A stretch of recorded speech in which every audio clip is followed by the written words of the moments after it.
Hello everybody and welcome to Dungeons and Drams, where some of your favorite whiskey tubers get together to play some Dungeons and Dragons. So joining us here tonight are all of the normal players, including myself. I'm back. So Yay! Nice to see everybody. And how was your trip? Oh, it was great. I got to see all kinds of animals that inspired me to make like really crazy beasts. Oh, okay, nice. Oh shit! I saw bears, and it was funny when I was looking at one of the bears. I was like, imagine wings on that thing. I immediately thought of Lil G. Yeah, well, it kind of made me think about like if you guys ever make it to the I think it's called the ice flow there's ice flows up in the north. I forget what they're called. I have some ideas for like glacial stuff, and I think I could describe it better now too. So it was a great trip over to Alaska. I actually should have probably mentioned that, but yeah, thanks. You guys did a great job with the stream. I enjoyed watching it, even through buffering. But it was fun to watch you guys talk. Yeah, were you watching that? I was. Yeah. Which still blows my mind. Because the responses were like 20 minutes late. I know. It kept buffering, and then I was like, well, I don't want to skip anything. And then I ended up skipping ahead a few times when it was noticeable that I had a clue what you were talking about. But yeah, it was tough to keep up. I ended up listening to it again only a few days ago because I wanted to take notes about what you guys were unclear on. Had wrong. Yeah, that too. The things that you had what wrong we just made up, and we're like, what you were just hoping, we were hoping that you'd let us get away with. Yeah, exactly. Those things. Yeah. So let's talk about what we're drinking tonight, and then Jason, I want to hear all about your thing, your party this last weekend, your celebration. Sure. So, but first, what we're drinking. What we're drinking. Ed, what are you drinking, Bill? I'm drinking. I'm just drinking beer at the moment, but I'll jump into. I actually picked up. I went to while I was in Seattle. I went to the Westland Distillery while I was out there. So I picked up the Sherry Wood. I tried a couple of things that were like distillery exclusives as well, which was nice, but they were very pricey, and I was like, well, nobody can buy these, so it's not worth doing a video on. But I really, really liked it. Like if you're in the area, it's everything that they gave me was very, very good. Nice. Yeah. That's good. So I'll probably pop that one. And I haven't had any whiskey in about a week and a half. So we'll see how that goes. It'll probably go very well for you guys. Yeah. We're all like, yes, pop them all. Have multiple pours, just to be sure. I probably will. Yes. So, Ed, what were you drinking? Oh, I am drinking a canned cocktail. It has ingredients. I may have started a little early tonight. I love ingredients. Uh-oh. So I've been having a good time over here. I'm ready for some D&D. Nice. Yeah, me too. Okay. Let's go to Clifton next. We'll do Clifton, Adriana, and we'll end on Jason so he can tell us about his party. Okay. Yeah. So I was moving some bottles around today, just trying to rearrange stuff to get things less floor bottles, basically, was my goal. And then I found like on the very back of my shelf one of these old 15-year Knob Creek picks that I have sorely missed for I mean, it's 2020 pick, but man, is it good. So I actually went to a thrift store yesterday and I found this chalice that I thought looks very much like something Knobolas would drink. I like that. That's rad. It's got unicorns. The unicorn and everything. It was $3 at the thrift shop. $3. That's what I'm drinking tonight. My daughter would love that. My 9-year-old daughter would love that. But I didn't get it because I'm like, when am I going to use a coffee cup? I want a chalice. Chalice. Right way to go. Adriana, that's fair. Your hair is looking freshly dyed, it appears. Yeah, I did, like, you can always tell if I've washed it because I wore it down. Like, okay. When you have a lot of hair, you wash your hair like once a week, maybe twice. And today was wash day, so because I have a haircut coming, and you have to do your hair before you go get your haircut because that makes sense. Yes. So in order to deal with that, I had a couple pours of whiskey to get myself, like, shower whiskey to get myself through detangling my hair. And then I've got a daiquiri going on before I switch back to, I'm trying to finish this Maker's Mark FAE 01. I'm going to finish that, the second half. So Yeah, it's good. Yeah. I specifically go with scotch when I go in the shower just for the alliteration. But just Oh, shower scotch. yeah. I mean, it's not like a true alliteration, though. It's not a shush. Well, If it was shush, your face is an alliteration. shower shut. So I am the stepdaughter of an English professor, so I'll call you out. That's fair. Yes. All right, Jason, tell us about the weekend and what you were drinking. I don't know. You guys are talking about alliterations. I don't even know what the hell you're talking about. Jason doesn't do multi-syllable words. What is this? I stick to the good ones, the 4-letter words. That's what I like. There you go. Those are the best. Those are the best words. I'm drinking our Barrel King blend that we came out with. We named it FYPB. For fuck your perfect bourbon. That's what I was Yep, hoping. that's That is perfect. Yeah. This was the one we did. We had a bunch of we had about 13 of the Patreon members go down to Barrel King, and we did a little blending competition. This is the one that won. Nice. Nice. Yeah, So speaking of 4-letter words, you named your.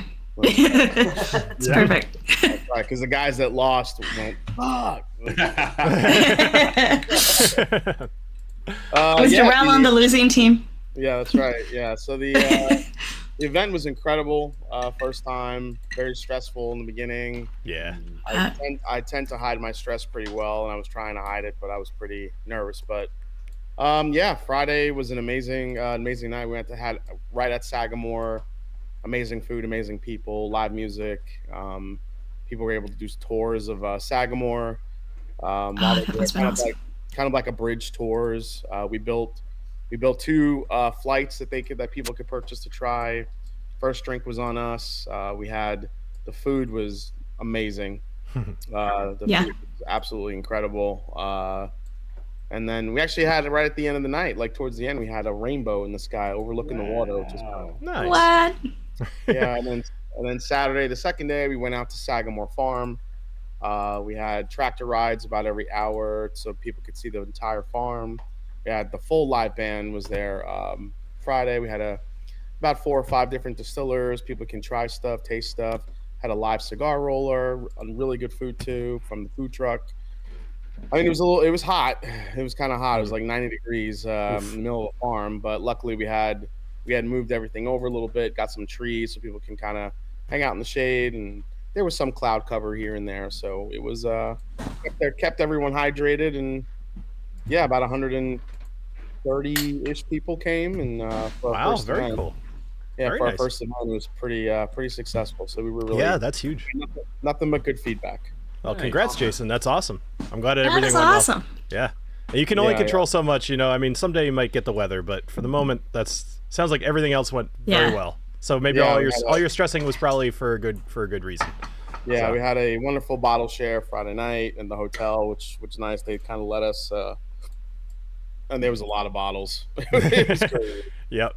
That's not unexpected. But Definitely want to thank my girlfriend Kim for kind of helping me with the kind of all the last minute details of probably stuff that I wasn't thinking of, and yeah, she was amazing. So Yay! Go Cab. yeah. Nice. Well, I'm very happy everything worked out. And I liked looking at the That sounds pictures that you awesome. posted on your Patreon. They were cool. The cigar roller, that looked really, really good. I don't partake in cigars very often, but like events like that, like I would have a very hard time not doing that, and that would have been amazing, I'm sure. So yeah, we had the cigar roller. He did some. So we prepaid for about 100 cigars for everybody. So all you have to do is all you have to do is just walk up and grab one if you wanted one. What? Wow. And he was so he did, I think he did like, actually no, correct, I think he did like 75 pre-made, and then the rest he actually hand rolled there at the event so people could see how he made them. His name was Cortez. He was like sitting in the sun with his white hat and his white shirt. I mean, he looked legit. This takes me back. Yes. Yeah. My great grandfather used to roll his own cigars and grew up on a tobacco farm and all that. I remember him always doing the same thing with the hat and everything, plus rolling up the cigar. multifaceted too. He could roll some crepes for you the next morning. I'm hoping that reference Seinfeld. Yes? No? Oh, you guys suck. Oh. Never mind. Somebody in the chat's gonna get way more enjoyment out of that. I mean, yeah. It's like when you mentioned it, I know the episode, but I can't say I've seen that episode in a long time. But I know what you're talking about. Kramer hired some Cuban cigar rollers to do some crepes, and they were rolled so tight that they were exploding on people at breakfast, and like burning them with like jelly and stuff. Oh no! So, anyway. Oh, Kramer. I know, right? All right. Well, does anybody have anything else that they want to address before we dump you guys into a room of complete darkness? Oh no. Cheers, everybody.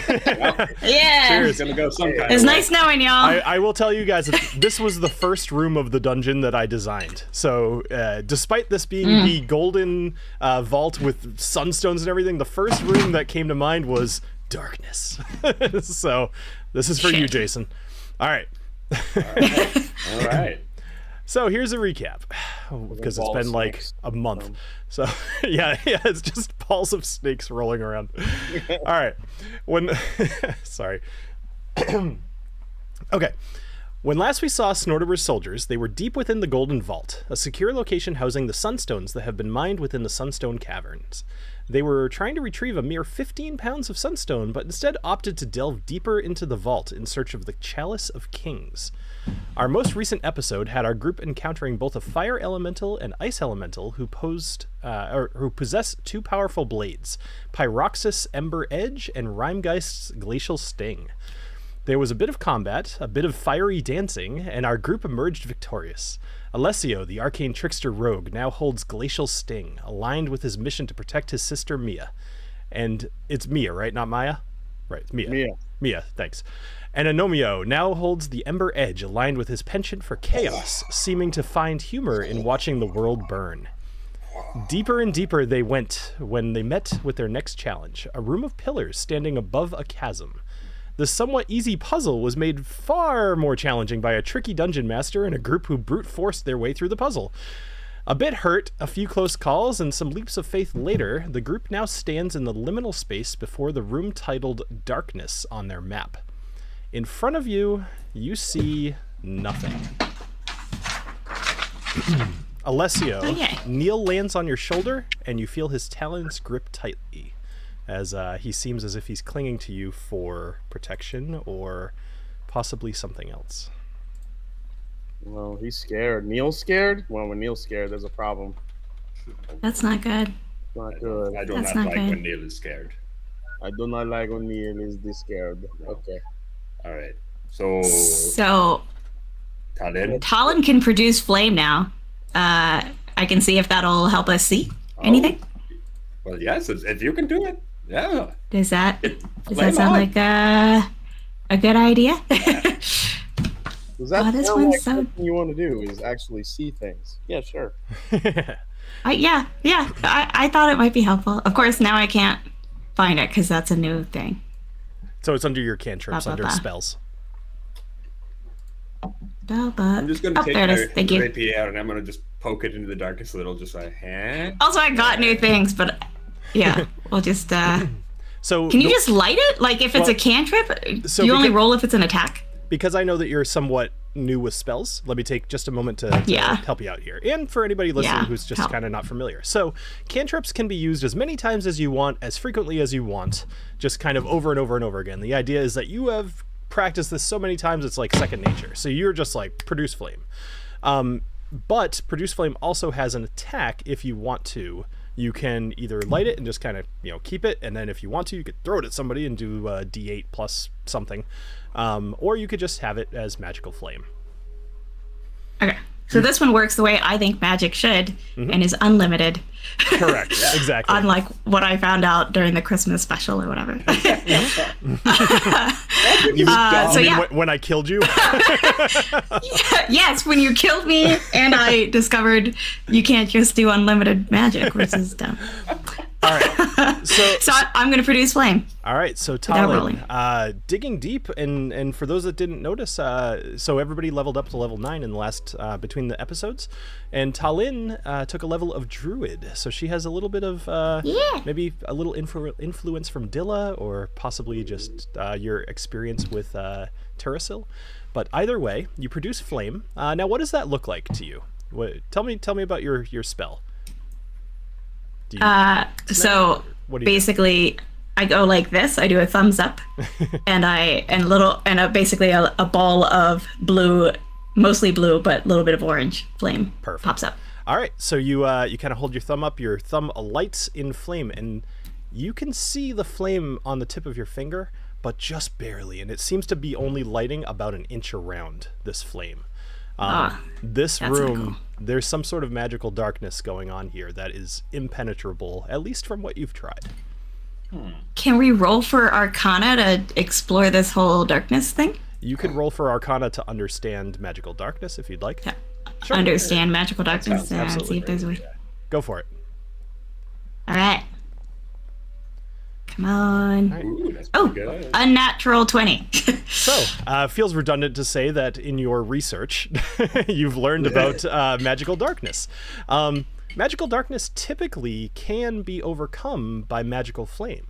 So something is either more powerful or slightly different about this particular, whatever's producing this darkness. Magical, with a 50, actually you rolled a 20, so I'll give you a little bit more. Magical darkness works very similar to the way that a candle would, or just regular flame. Like if you cast magical darkness on a small item, you could put it inside of a lantern and basically shine darkness as if you would light.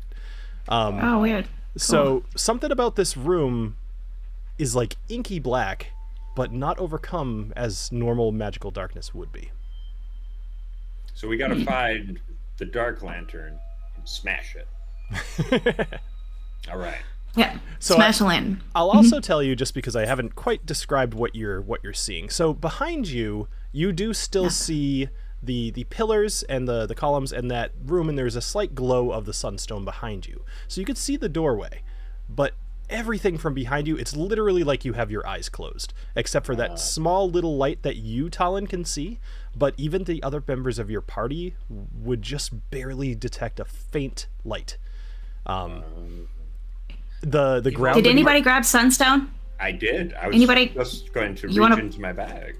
Yeah. I hold forth the sunstone. Sure. What do you do with it? Or just Does holding it it shine? forth doesn't do anything. Yeah. Well, that's annoying. No light? All right. Well then, Alessio, pass me your zappy javelin stick.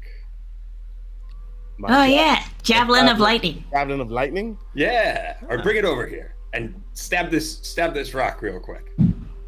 I want to see what happens if we put light through a sunstone. Can we make a lamp? Can we make a sunstone lamp? Are you pulling a Ben Franklin? Is this like Basically, a key and a kite thing? Yeah, a key and a kite. Exactly. Right. Yeah. So are you cool with this, Alessio? Yeah, I mean, I just hope I don't electrocute my friend, but okay. I'm wearing gloves. I can heal. So you jab the javelin into the sunstone, and you do see a spark, as if a lightning bolt within a really dark, deep cloud, just sparking from one part to another.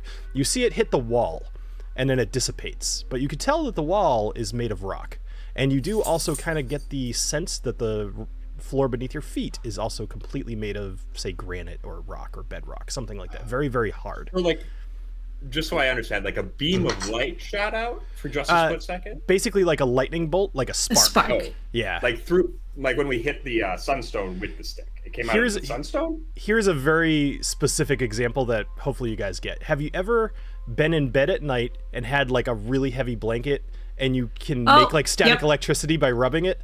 Yep. You ever see? It looks just like that. It's like the faintest little hint of light. Got it. Okay. But hey, I mean, we're in the right direction. Okay. All right. All right, so it looks like there's a floor. It's not just a pit. That is good. That was an option. Yeah. Right. Ooh, can Neil see any better than the rest of us? Or no? He's a crow, right? Good question. Raven?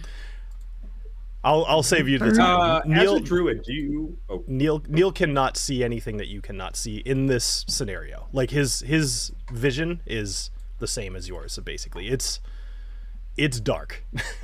My dark vision isn't any help, right? I was just gonna No, say, actually, nobody's vision? dark vision is any help in here. This room, boy. you are. It's like I said. It's as if you have your eyes closed. Okay. All right, what if we just go old school, guys, and light a torch? I was about we to tried suggest that. that. Why has no one suggested that yet? We could try. I mean, didn't we try that with the flame? But we could try it regularly. I mean, yeah, I lit a fireball, a little tiny fireball. All I right. don't know how. Yeah, but I don't know how tiny that is compared to a torch. I whip Okay. out a torch. Wow. Okay. I hold forth a torch. Sure. So you hold forth a torch. It's hard to even find the end of the torch to light it, but you see a couple quick little sparks as you do whatever you do. Maybe you hold it up to TaLin's finger. You see it light, and for the briefest of moments, you see the tip of it, and it's just this extremely dull glow. It's like Okay. it's like so nothing, and it's almost like being enveloped by the darkness. You can't see anything. Oh, okay. So it's just like blanketing anything. It's So blanketing what if everything. we? I'm just thinking. Do either spellcaster? Do either of you have like some sort of light or electricity spell? That's what I was looking. I mean, I have things to make things darker, not make things lighter. We don't need that right now. Please don't make it any darker. Is there anything that I have that would help in this situation? Okay. TaLin, maybe some of that new druid magic. That was my druid magic. Oh, that was it. Oh, okay. She's only level Well, one and I druid. could talk to animals. Does that help? And I can feel like heal. a Thornberry. I feel like this room has some sort of either whatever the air is in it. It's not just the darkness. I feel like whatever air is in this cavern is keeping any light from. Ooh. Does the air feel different? Well, only way to find out. And I step forward. All right, so Yes. before you do that, let me answer TaLin's question. The air in here, it's stale. There doesn't seem to be any sort of movement of like wind or breeze or anything. Whereas the rest of it, maybe it's just something with the light, but everything else just kind of felt fresh and like not damp and dank like a normal cave would. This room just starts to feel a little bit stale. So Agnomeio, you take a step forward. So as you do, you take a step forward, and you feel the ground beneath your foot. Very, I'm assuming fairly gingerly. You feel the ground, and you step, and everything seems okay. Okay, that seems good. Well, I feel like I had I'm trying to find where it would be. It was an ability that would let me cast something like a spell that I don't have or a cantrip that I don't have. Yes. Normally, I was wondering what that was called. It's your it's like a gem. Dark shard amulet, I think.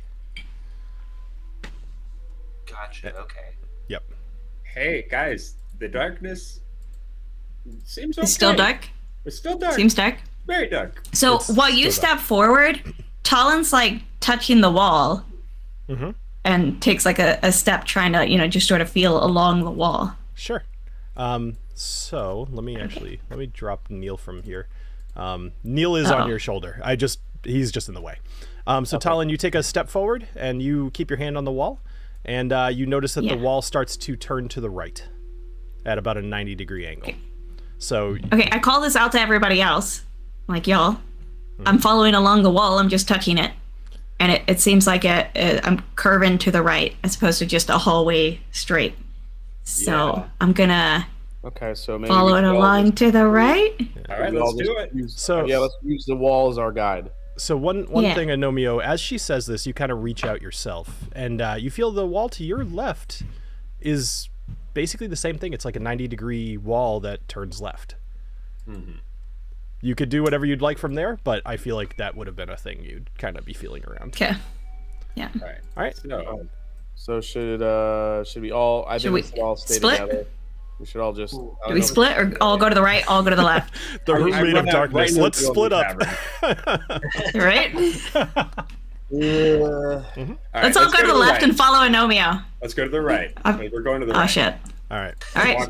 I walk along the wall. I'm Sure. lost already. All right. So, well, actually, Knobolas, that's a very real statement here. you can't see. Should we hold anybody, hands? and although, so I will say that everybody else's senses are working as they normally would. Like Booker is kind of staying near you, TaLin, but I think he's probably using his smell to keep him there. Knobolas, you're about 10 feet back from the group at the moment. Oh shit. And you can hear them walking, but you can't see, obviously. What are you doing? I'm gonna walk towards the sound. I'm just gonna follow the sound. Okay. Put a hand on the wall. So I want to have all 4 of you make a perception check for me. Let's see how good you are. Do we need to do? Go ahead. Do we need to do the kindergartner thing of like we all are holding on to a rope and nobody gets lost? I'm down with holding hands though. Right? In a Certainly could. like romantic way. Sorry, we're doing perception. Perception. Yep. This is basically how. Can I do a real? Yeah, go ahead. Okay. While you're doing that, I'm gonna pop my new bottle. So let's get this here. All right. Oh, it's a twist top. Aw. I mean, I do like twist tops, but it doesn't have the 13. All right, you guys rolled really well. Nomio has 15, Alessio 21, Knobolas 21, and TaLin, what'd you roll? Is it just your plus So you whatever? roll Like, so it's 13 plus 1? It would be plus your perception. Which. Okay, yeah. So 14. Okay. Then. All right, so all of you are able to basically hear the shuffling of feet of the people next to you. Probably up to about 10. Like, you're not going to get lost as long as you stay close to each other. But if you do want to, like, hold on to each other's, sleeve or something like that, that would be fine too. Put your hand upon my shoulder, my brother. I was gonna say, grab my pecs. Anyone? Any takers? Anyone? No? Okay. So. I can't reach, unfortunately. Well, Alright. I'm not holding on to that. Everyone have one. Knobolas hand. accidentally gets whacked in the balls. Everyone have one hand on the person in front of your shoulder and one hand on the wall. Mm-hmm. Yes. Okay. There we go. All right, so I've kind of arranged you guys. It's TaLin, Agnomeio, Alessio, Knobolas, and Booker is going to just kind of hang near you, TaLin, as much as he can. Okay. Sweet. So as you're starting to walk away, Knobolas, you detect the door behind you to the pillar room closes. Oh shit. And it closes fairly quickly, as if it's being slammed shut. Uh-oh, we're trapped. Oh god, here comes the ball. I don't like that. Use perception to see if anything followed us in. Roll it with disadvantage. Oh, yeah, we can't see. Oh my god, that's good. Ooh, I really like that. The Weston Sherry. What was it again? Weston Sherrywood. Ooh, yummy. Nice. All right, so Knobolas, you more turned around as the door was shutting, and you think you might have seen like maybe a shadowy hand on the door, but it's shadows. I mean, it could be anything. Wait. Did it seem like the hand was outside the door or inside the door? What you saw, they were more like lines of shadows, kind of getting the last glimpse of light on the inside of the door. All right, let's just keep walking, folks. Let's go. Yeah, I'm gonna take a couple more steps. Before we do, I was thinking, I kind of want to see how big the cavern is, if we can figure that out. I want to, if I can feel around for a rock. Sure. Yeah, you reached. Do I have a stick? So we'll stick with Agnomeio for the moment. So you reach down, you grab a rock. Which direction are you throwing it? I'd like to throw it away, in the direction, away from the wall we're leaning on. Okay, so tell me, like, Not, are you going not directly into the wall? Just the Are you going? opposite. So the That's fair. so the wall is currently to the south and west of you. Like it's kind of going at a 45-degree angle. Are you throwing it to the north northeast? Okay. All right. So you throw it, and let's just kind of get an idea of. So, You hear a little gnome go. You hear a little gnome go. Ow!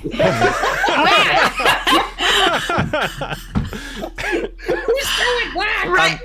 I'm glad I didn't Right in have the that prepared. colonies. I'm glad I didn't have that because that would have ruined that. But that's all right. You hear a little gnome go out. All right. So you throw the rock and it sails through the air for like a quarter of a second before you do hear it hit something.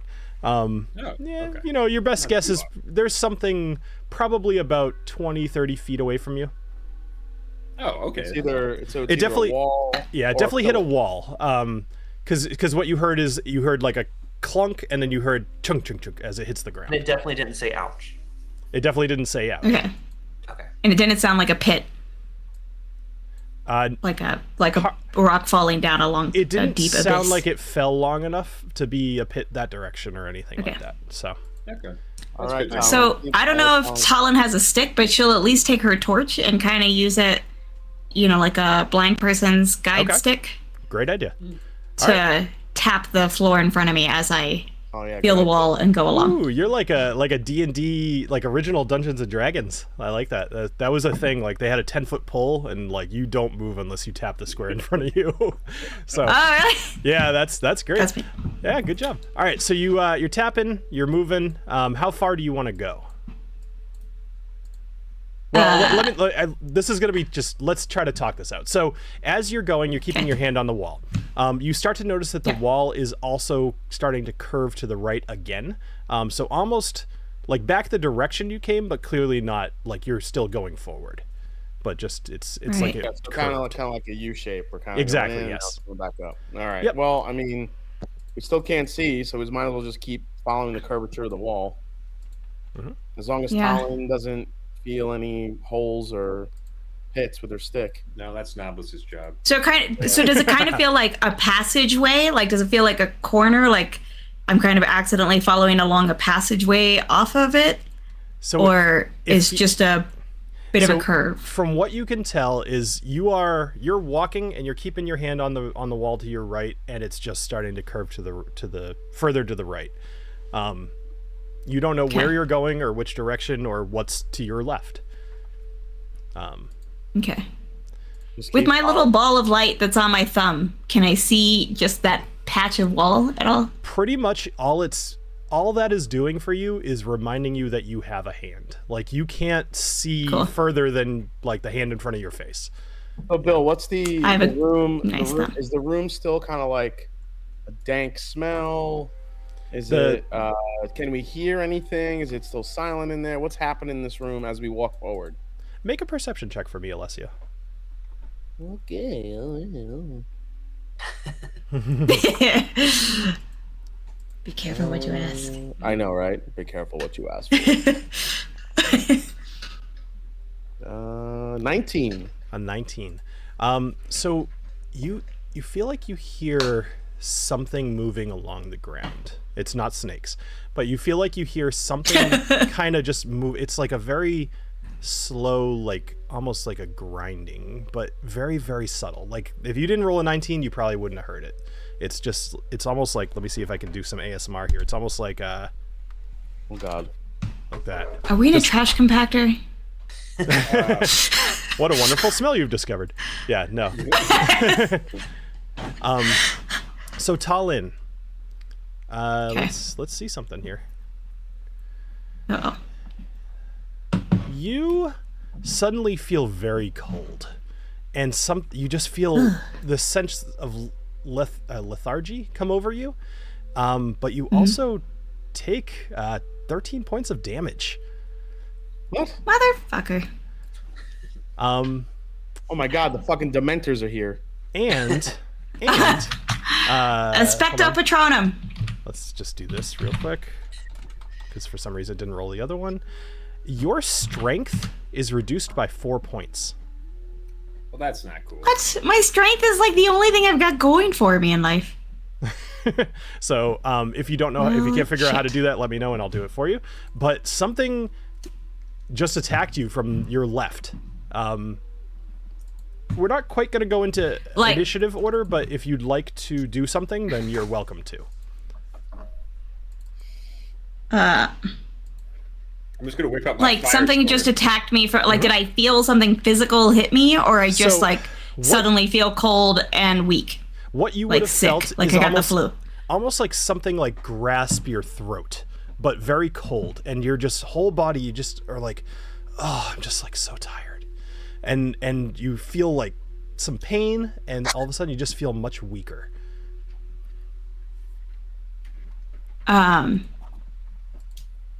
I yell at it for one, so that others know. Hey, stop it! I'm like, oh. Hey! We're all like, what? I'm like, let me go. I like that. Oh, boy. And as so I'm like leaning against the wall, I imagine. Yep. Mm-hmm. But I pull out. What do I do? This thing is so different from what I'm used to. Sorry, everything's very weird. That's all right. Basically, I suddenly got attacked on the side. I lean against the wall, pull out my machete, of course, and I try to stab it, but I yell at it, and so Booker is alerted also. Okay. That something has come at me, kind of thing. Okay. And so it's made me feel cold. I'm trying to remember. I was trying to find. It's so dark. I can't click on Booker. Sorry, he's way up here. I think that's him. I'm moving. There he is. Yeah. Yeah. There we go. Don't worry about Booker at the moment. What are you doing? So you're yelling and you're swiping out with your machete? I'm yelling that I'm like, something grabbed me, and I'm swiping at it with my machete. All right, make an attack roll with your machete. It may or may not let you because you don't actually have anything targeted, but we'll see. And I am gonna. Sure. I did start combat. I'd like everybody to roll initiative at this point. Cool. But TaLin, you will get the first move. Ooh, that's a 22. A 22 to hit. For attack. All right, perfect. All right, so your machete swings out. Go ahead and roll damage with that. Yeah, buddy. It's a 7. Yeah. Second. It's a 7. All right, so you swipe out, and you notice there is some resistance to your swipe. With the still air, it's actually very obvious to you that you hit something, but your machete still goes right through it. But you hear this otherworldly sound that sounds like a gasp. Almost, let's see if I can do what I have in my head. It's almost like like that. And it's about 3 feet from your ear. Does everybody else hear that? Oh yeah. Okay, good. All right. Just making sure it's not in my head. So Knobolas, you are up first. Okay. So I can't see anything, right? You cannot see anything. The only thing, like, you've heard this noise, and you're holding on to Alessio. I want to say you're actually probably playing with his hand, like a making him a little uncomfortable. So. Of course. Alessio's like, it's not dark enough for this. Could I detect the direction the sound was coming from? Yes, so it's coming from your southwest. However, you know what? Because you are directly next to Booker, and you would know this, if you choose to, I will let you grab Booker and let him lead you towards TaLin. That's completely up to you if you want to take that path. I like that idea, yeah. Okay. I'll grab onto his collar or whatever he has and direct him to. Obviously, he's about to go after her anyways because. Yeah. Yep. You heard me yell out. All right. Yeah. So Booker instinctually is running towards you, TaLin, when he hears you kind of gasp out in pain. Knobolas uses this moment. He grabs grabs him by the back of his top hat, which is on very securely, and Booker is leading Knobolas towards this creature.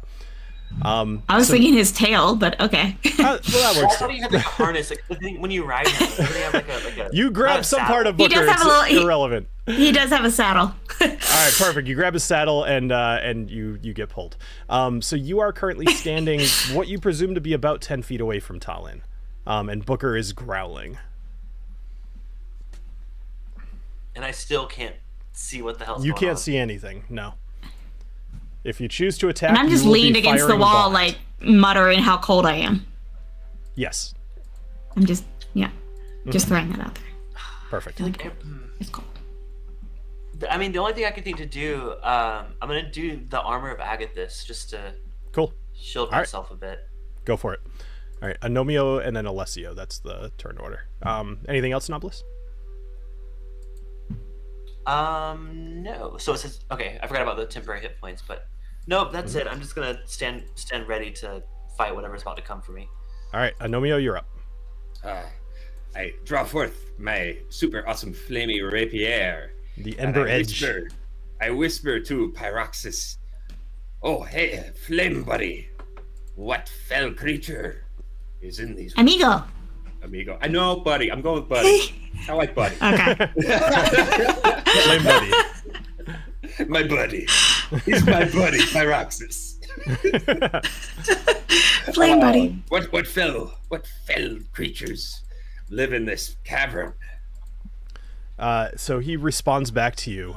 So as he attempts to, or as the sword attempts to light, you can feel the heat radiating off of it, but you can't see almost any of it. You see the glow as if like think of like a forged sword, as it's just the red is starting to dull from the heat. That's what it looks like. But you know this thing is roaring with flame.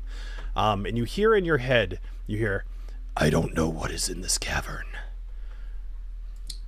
You don't ever come over here for a visit, hang out with the ghoulies? No? Okay. Is that, you know anything about crazy, spooky darkness? He doesn't respond to you at this point. All right. Well, all right. Okay. Good talk. Anything else? You guys are gonna let TaLin get abused here. What are you doing? Well, no, I'm gonna. TaLin's over here like, stop eating chicharrones and fucking do something. I want to use the sword to try to warm her at least, since it should still be warm even if we can't see the light. So, it said she was weirdly cold. I'm super cold. Yeah. Yeah. So actually, TaLin, that does seem to help you a bit. You feel warmer, but you do still feel quite tired. Right. And then I'd like to try to I'm gonna just shuffle in between her and the darkness and just have that sword out, just like Sure. Come on. So, TaLin, were you able to reduce your strength? Because if not, I'll do it for you. Oh, I just wrote it down. Oh, okay. So in the future, so on your character sheet, you could click on the number and then just hit -4. So now you have a strength of 12. I'm with you now. All right. Gotcha. Cool. So Agnomeio, that'll end your turn? Yep. All right. Alessio, what are you doing? Your group has now kind of left you. You can hear them. You know that they're like about 10 feet ahead of you, but you obviously can't see anything. You hear like there's a lot of bodies ahead of you. Just kind of all in one space. It's a little tough to tell what to do. So did I hear the conversation between Agnomeio and this Yes. shadow person? So you heard Agnomeio's part. I didn't hear his. Correct. Yep. And going You have forward, a different guy. Yeah, going forward, all voices from the swords will be directly inside the head of the person who's attuned to it. The voice came from the sword. Yeah, so occasionally I might speak just to one of you guys, just like technically I might speak only to one of you, but in the midst of something like this, it's just pretend like I got it. Yeah. Okay. Well, I heard TaLin get hurt, so I kind of go near TaLin, and I kind of feel for her and see where she is. And she said she told me she gets attacked to her left.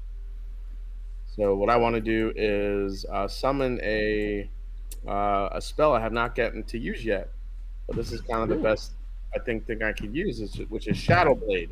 Okay. Tell us about Shadow Blade. The Shadow Blade, it lasts until the spell ends, but what it does, it deals 2d8 psychic damage on a hit, and it has the finesse, light, and properties of range from 20 to 60. In addition, if I attack a target that is in dim light or darkness, I make the attack roll with advantage. Ooh, that's a good one. Okay. Oh. Heck yes. Yeah. So I would say that currently, although you cannot see this creature, you are adjacent to it, and based off the commotion going on, you have a direction to stab if you choose to. But keep in mind, you don't know what's next to you. Like, the commotion could be Knobolas, or it could be Booker, or it could be TaLin. Like, you could just stab. But tell me what you want to do. Oh, God. Okay. Well, I think what I do is I kind of yell to everyone that... Duck. Everyone get down. Like, hit the floor. I'm going to attack with advantage.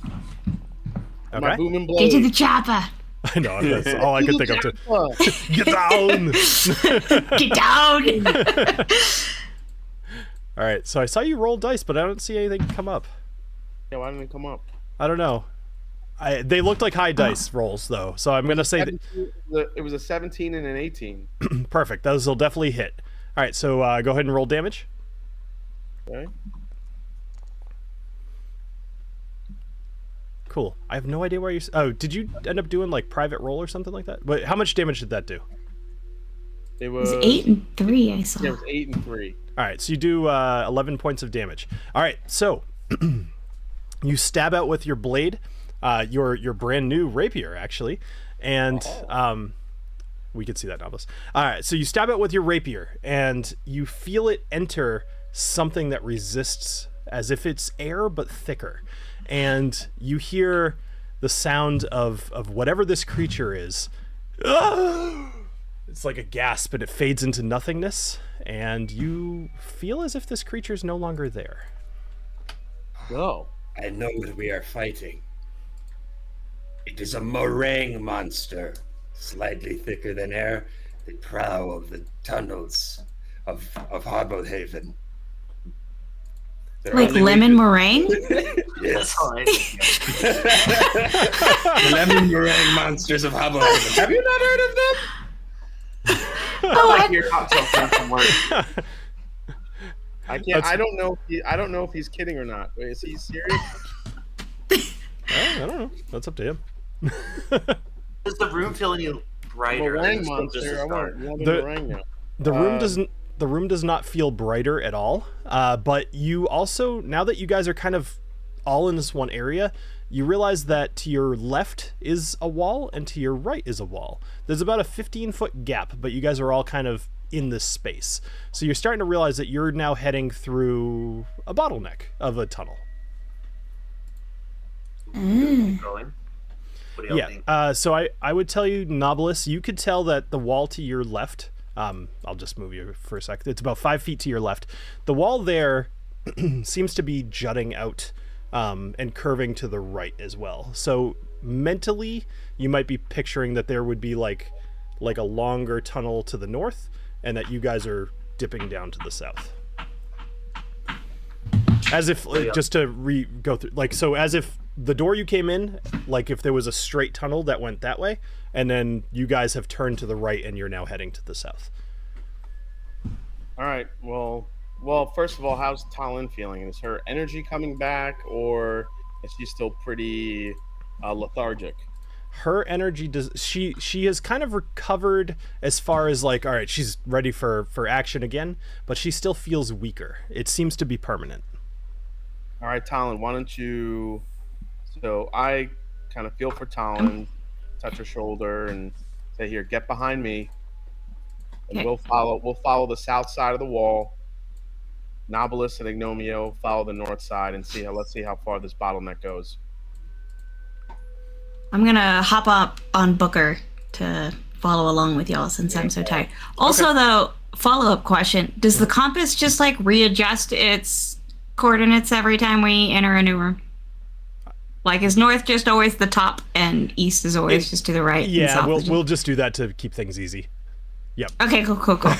Good question though. It's funny. I've considered I've that gotten before way too too. hung up on that. No, I've thought about that before. I was like, it's really convenient. The top of the map is always north. So, Yeah, I'm like, I don't know if you've noticed, but the as somebody who hikes a lot, I'm like, how is north always up here? the entrance Is to that almost right? every dungeon that you guys have gone in is at the south west, but not on purpose, just because that's where I mentally start. All right, so Knobolas and Agnomeio, are you guys going to separate from the group while Alessio and TaLin go south I and mean, you guys go north? We're not really separating. It's only a 15-foot gap. Yeah, we'll Okay. just feel around to see, just to make sure, like, we're not. Yeah, missing. you guys feel around the top roll. Let's kind of stay in communication. What you're feeling. right. Booker and TaLin, get behind me. Come here, boy. All right. Boop-a-doop. Giddy up. Excuse me. I'm definitely coming back from, I was on a cruise, so of course I got sick. So I apologize for everybody listening. All right, so we're going to go with Agnomeio and Knobolas first. So Knobolas, you're going to be leading the way. What are you doing? I'm keeping definitely like, I think both hands on the wall. I just want to like feel Okay. like to keep track of basically, so I don't lose track of direction, because I feel like that's something I could easily get lost. Sure. All right, so you start heading to the north, and you notice that the wall is turning to the right, to the east. Okay. Oh, there it is. All right. My water was hiding behind the whiskey. That's kind of a sign, I think. That's what we all want.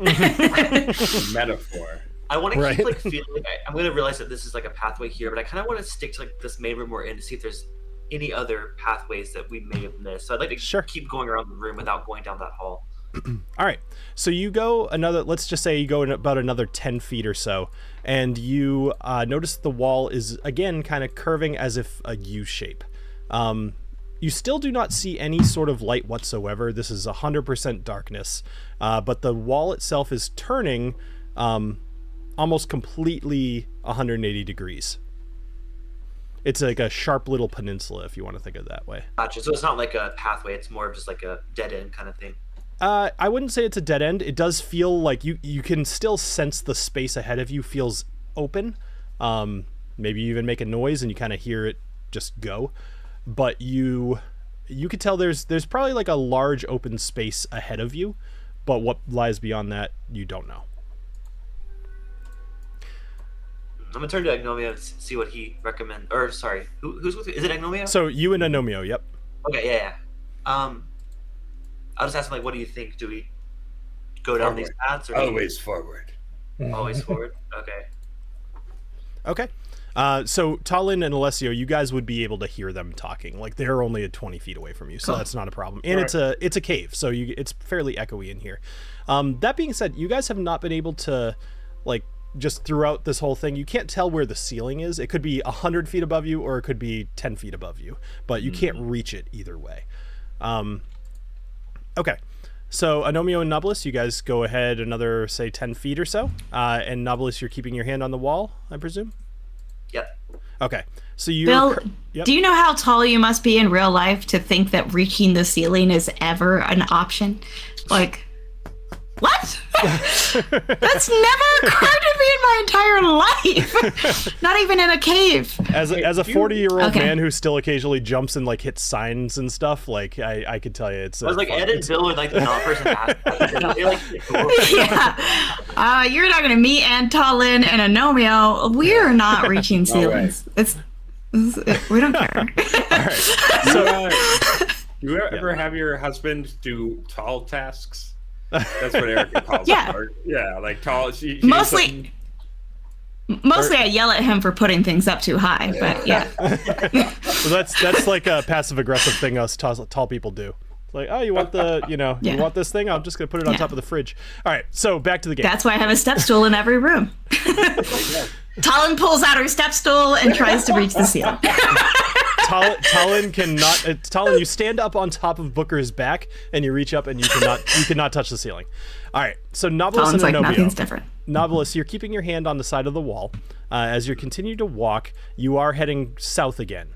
TaLin and Alessio, you do hear their shuffling feet get a little bit more muffled as they're now behind a wall that would separate the two of you.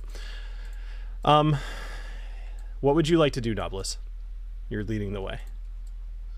I mean, I guess I'll keep going forward as Agnomeio said. So let's keep making our way around, trying to map out the room a bit. Okay. Wait, shouldn't Alessio and TaLin follow here? If you want to, that's completely up to you. I was kind of giving them a couple of turns to do something. Yeah. That's but fine. if you detect them getting far away and you want to catch up to them, then that's totally fair. That's the thing. I don't want to get. Yeah, I think we wanted to stay together. Yeah. Okay. Yeah. Let me close my pop-up. All right. I won't. We're gonna still stay on the south side of the wall and follow across that way because they're on the upper side. So let's just follow that side. Yeah. And we want to stay close to them so we can still hear them. All right. So you're going to continue to the south, Alessio? Yeah, just to see if the wall still bottlenecks and kind of takes us in the same direction as where Agnomeio and Knobolas are going. Sure. So at the moment, if let me move you only because it will help, but you could tell me like where you want to go. So if you want to keep your hand on the wall, you're actually going to be kind of over here, and the wall is actually turning again to the right, and you're feeling as if there's a large space ahead of you, like just between the echoes or some sort of sense of the air. You can tell that it's open. Okay.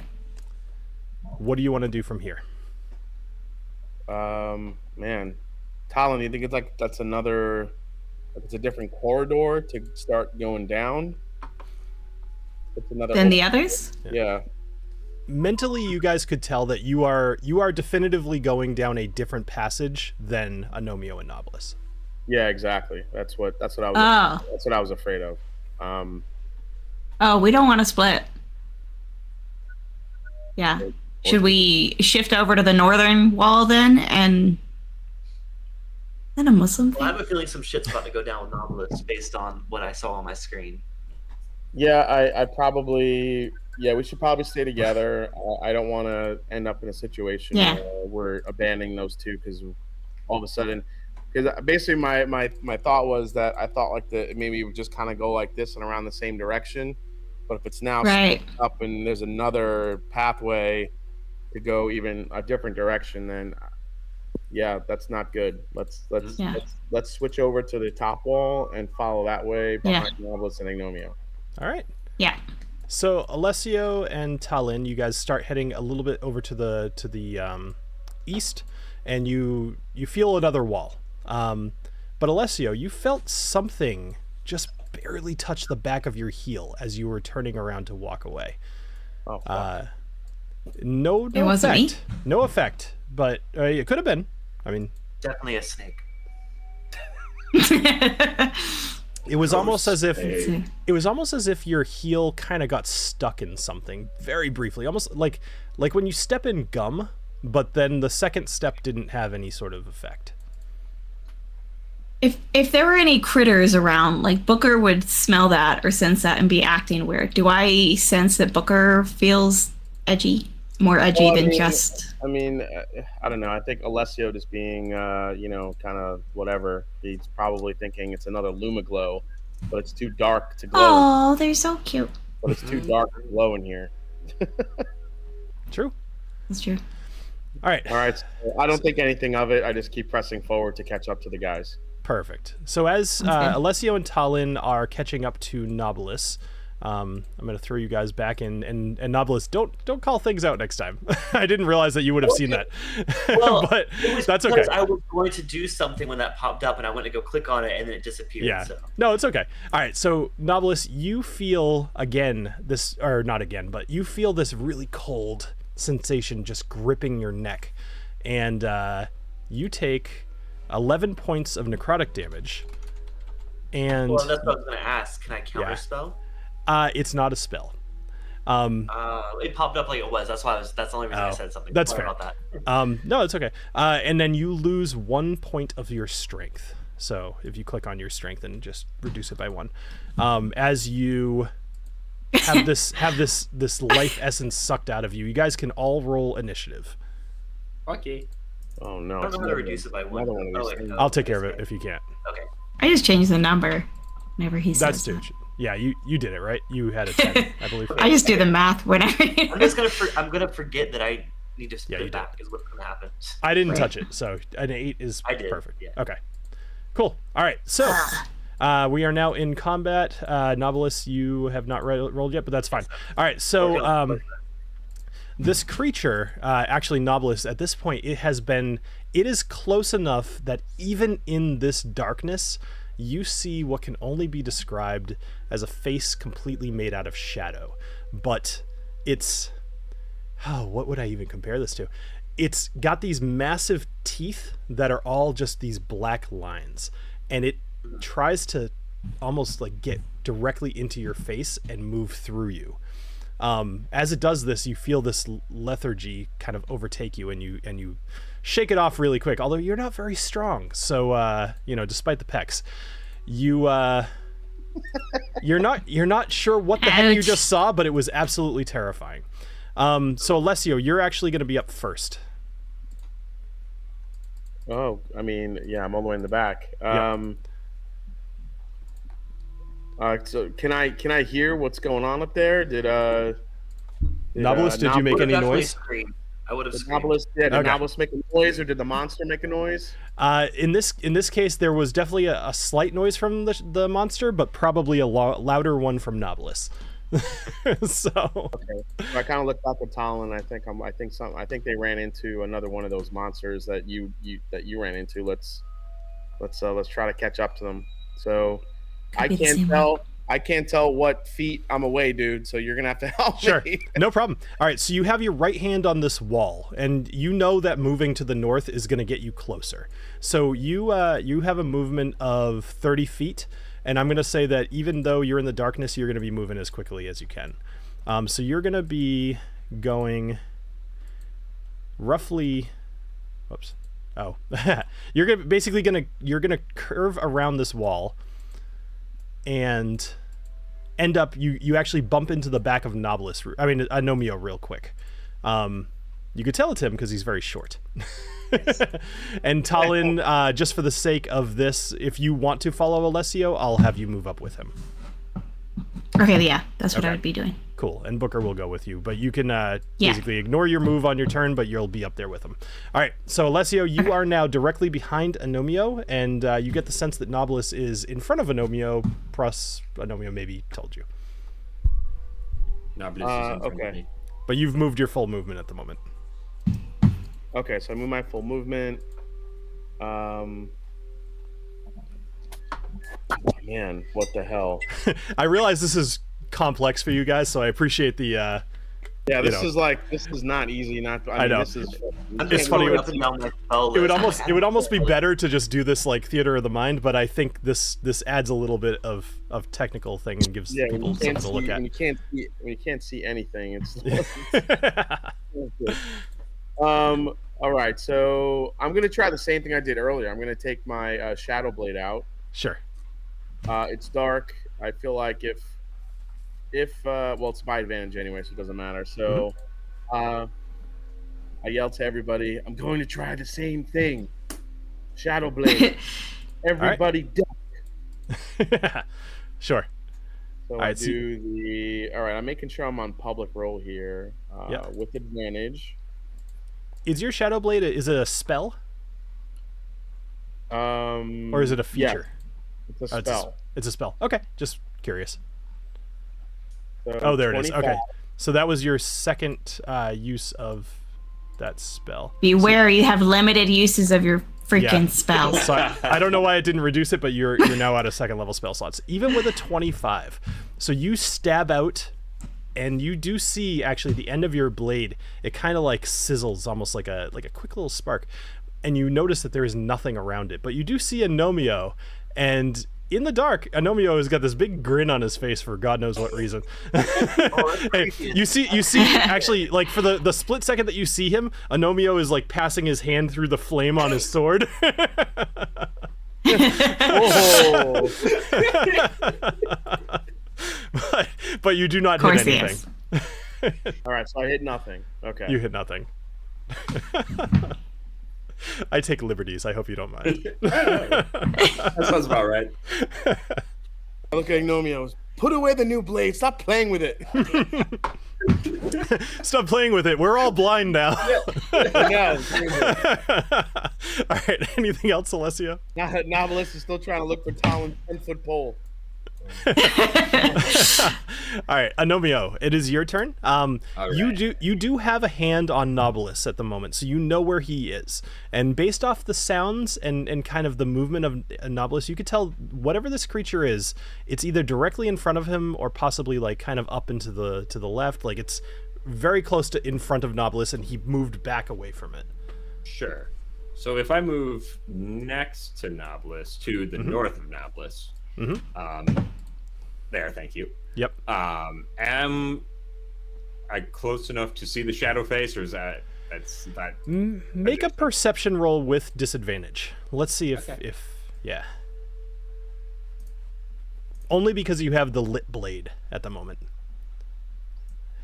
I'm gonna give it to you. I had a 10 in mind, but even that. So what you see is a creature known as a shadow. This creature is comprised completely of shadow, but it is very much a corporeal essence. Like it's not, you can touch it, you could hit it, you could do whatever, but it is made completely of darkness, and it clearly can move very well around in here. It is directly in front of you, and if you were to swing at it, you are sure that you would hit it with a successful hit. Like, you know where it is. In that case, I draw forth my Paroxys's Ember Edge, and I yell out, "Have at thee, you sugary, delicious motherfucker!" You meringue motherfucker. Ooh. All right, so 27. Well, that'll hit. 12 damage. That's gotta do some damage. Actually, so you almost kill it. It's not quite dead. You hack this thing, and as Pyroxys, as the Ember Edge moves through it, you see parts of the shadow just kind of dissipate and then reform around your blade, almost as if it moved out of the way. But you hear from this shadow as it is right on death's door. Oh, wow. Well, I am going to do that again. That seemed to work really well. Wait, Sure. Wait a second. Never mind. Sorry. Yep. I was just gonna say. Do you remember the room previous, guys? When if you look through the sunstone, it reveals shit. Have we tried that yet? Yeah, I think. Actually, no. Technically, you stabbed it with a javelin, but I'll save you guys time. It wouldn't work. So, Okay. Yep. Oh, boo. Okay. All right. I'm going to do it again. I'm going to get a little attack going. Look, Bill's like, whatever idea you think you have to create light, I will disallow it. I've had like 3 weeks to think about this. So, I hope it's not one of us has. yeah, I saw that. I think it was a 13. Yeah, it wasn't good enough, I'm guessing. Yeah, no, it was. Actually, it's got an AC of 12, so it just barely hits. So go ahead and roll damage. I don't know what the hell's going on with the damage tonight. And whatever that is, you rolled extra fire damage. Yeah. All right, so that is enough. So you actually see the shadow for the first time. And this thing, it's skinny at the bottom and kind of wider at the top. It has these arms. It has a face that, again, just like Knobolas saw, has these teeth made completely out of shadow. Its eyes are just blank sockets of nothing. But Ember's Edge flows through this thing, and you see the entire thing ignite almost like flash paper, and it just dissipates with a scream. So this wasn't a meringue monster at all. It was a creme brulee monster. It ended up as creme brulee. Sure did.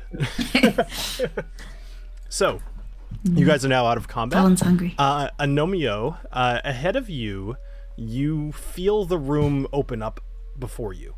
What is in there has yet to be discovered. Okay. But at the moment, you feel Knobolas to your right, but you don't feel anything to your left or behind you. But you can hear Alessio and TaLin and Booker right directly behind you. Well, I don't really want to mess up the. Sorry, hold on. Let me interrupt. I don't normally read out things from the chat, but David just nailed it. He said it's built the opposite of a Pixar mom. Fantastic. All right, sorry. Go ahead. You say he's holding on to Knobolas. How is he holding on to Knobolas? Are we going with the whole peck theory that I suggested at the beginning? I'm just. Knobolas, why are you carrying a rock in your? Just like pulling on your nips. Yeah, just like pulling on the just pulling a nip. Knobolas, you keep claiming you're poor, but clearly you have diamonds in your shirt.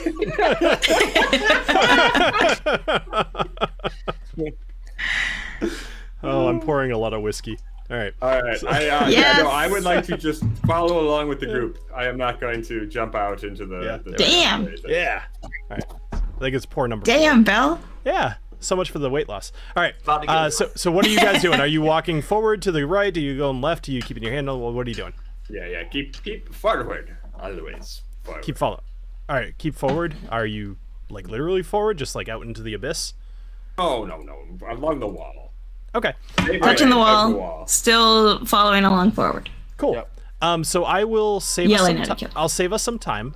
So as you go along the wall, you continue to walk, you keep your hand to the right, and eventually you come to what could only be a door.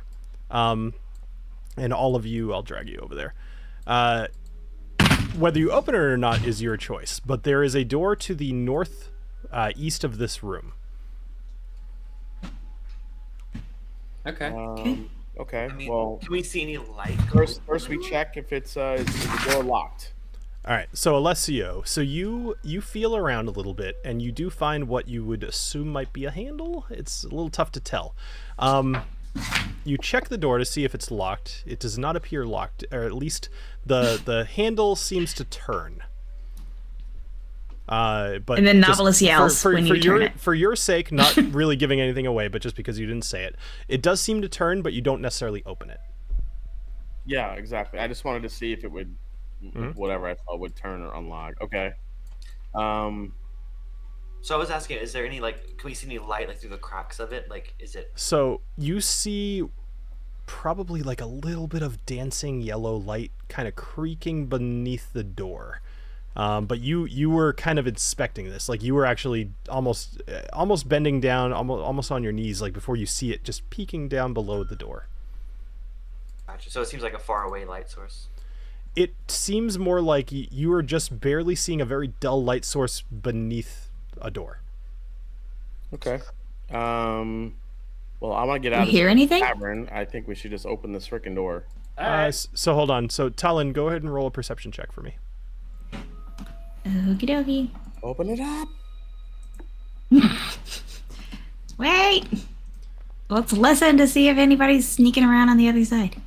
Oh, well. So what you hear... I don't hear diddly squat. Well, with a 7, this is still a very empty room. You don't hear anything through the door, but you do hear something kind of to your left, basically over to the west, and it sounds similar to what you heard with Alessio to the south, where it was a very soft grinding of the ground beneath you.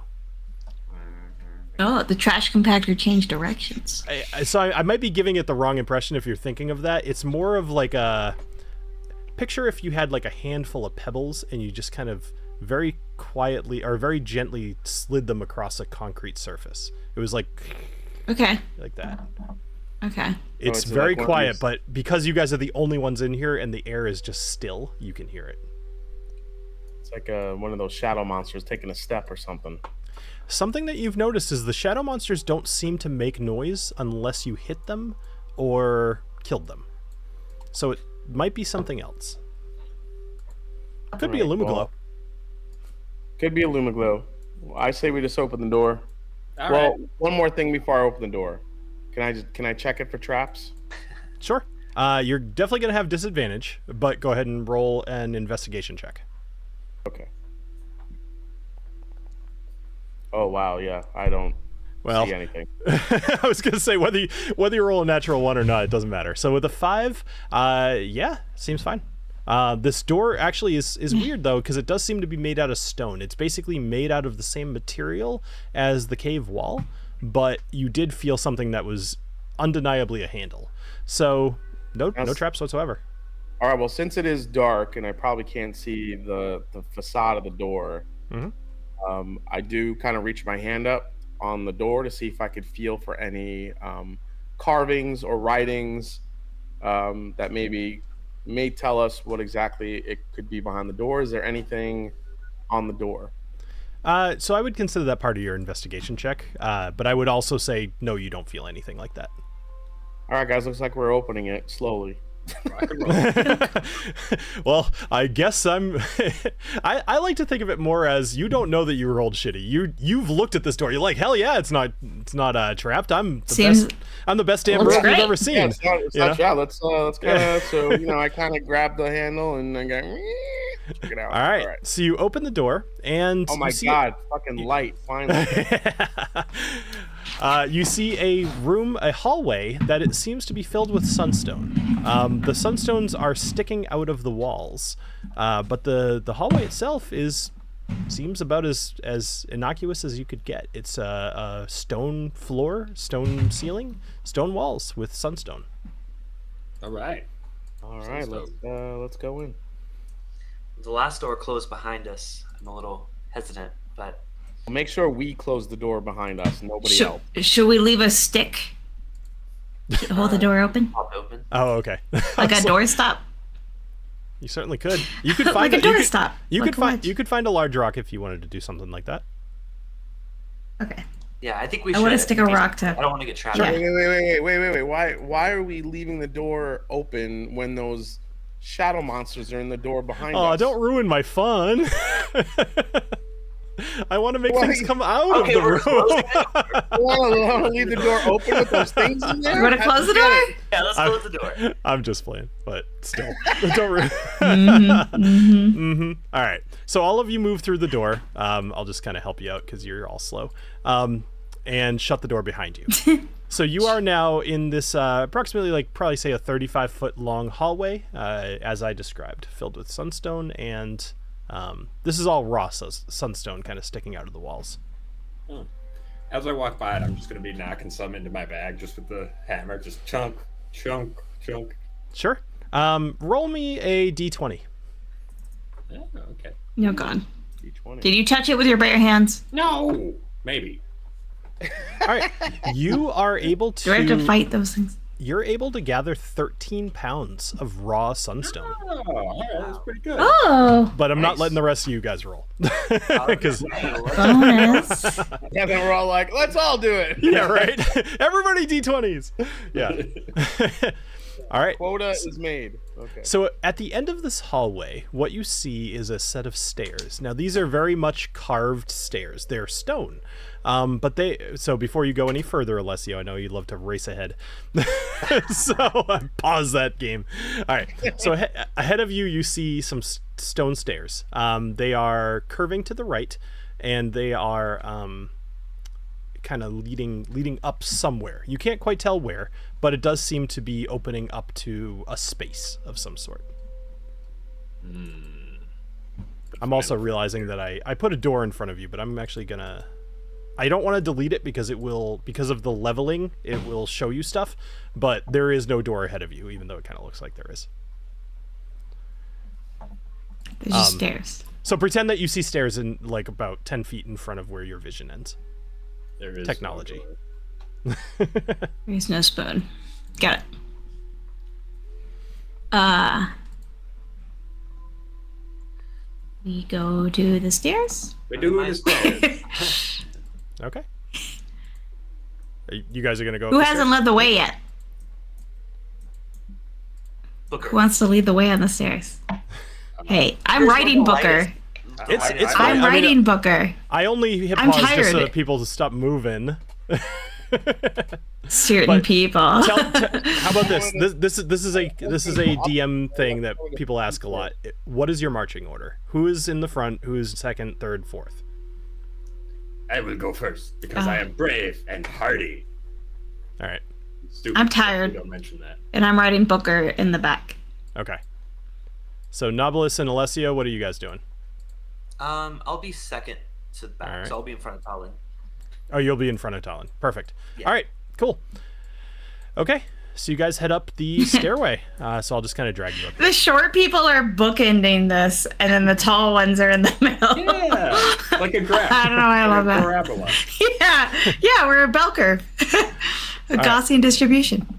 Uh-oh. Jeez, you're a nerd. That was too sides. What's worse is that like I know what you're talking about, but also You know it now. I'm gonna yeah, right. So who's the nerd? The nerdiest one is the one that doesn't call it first.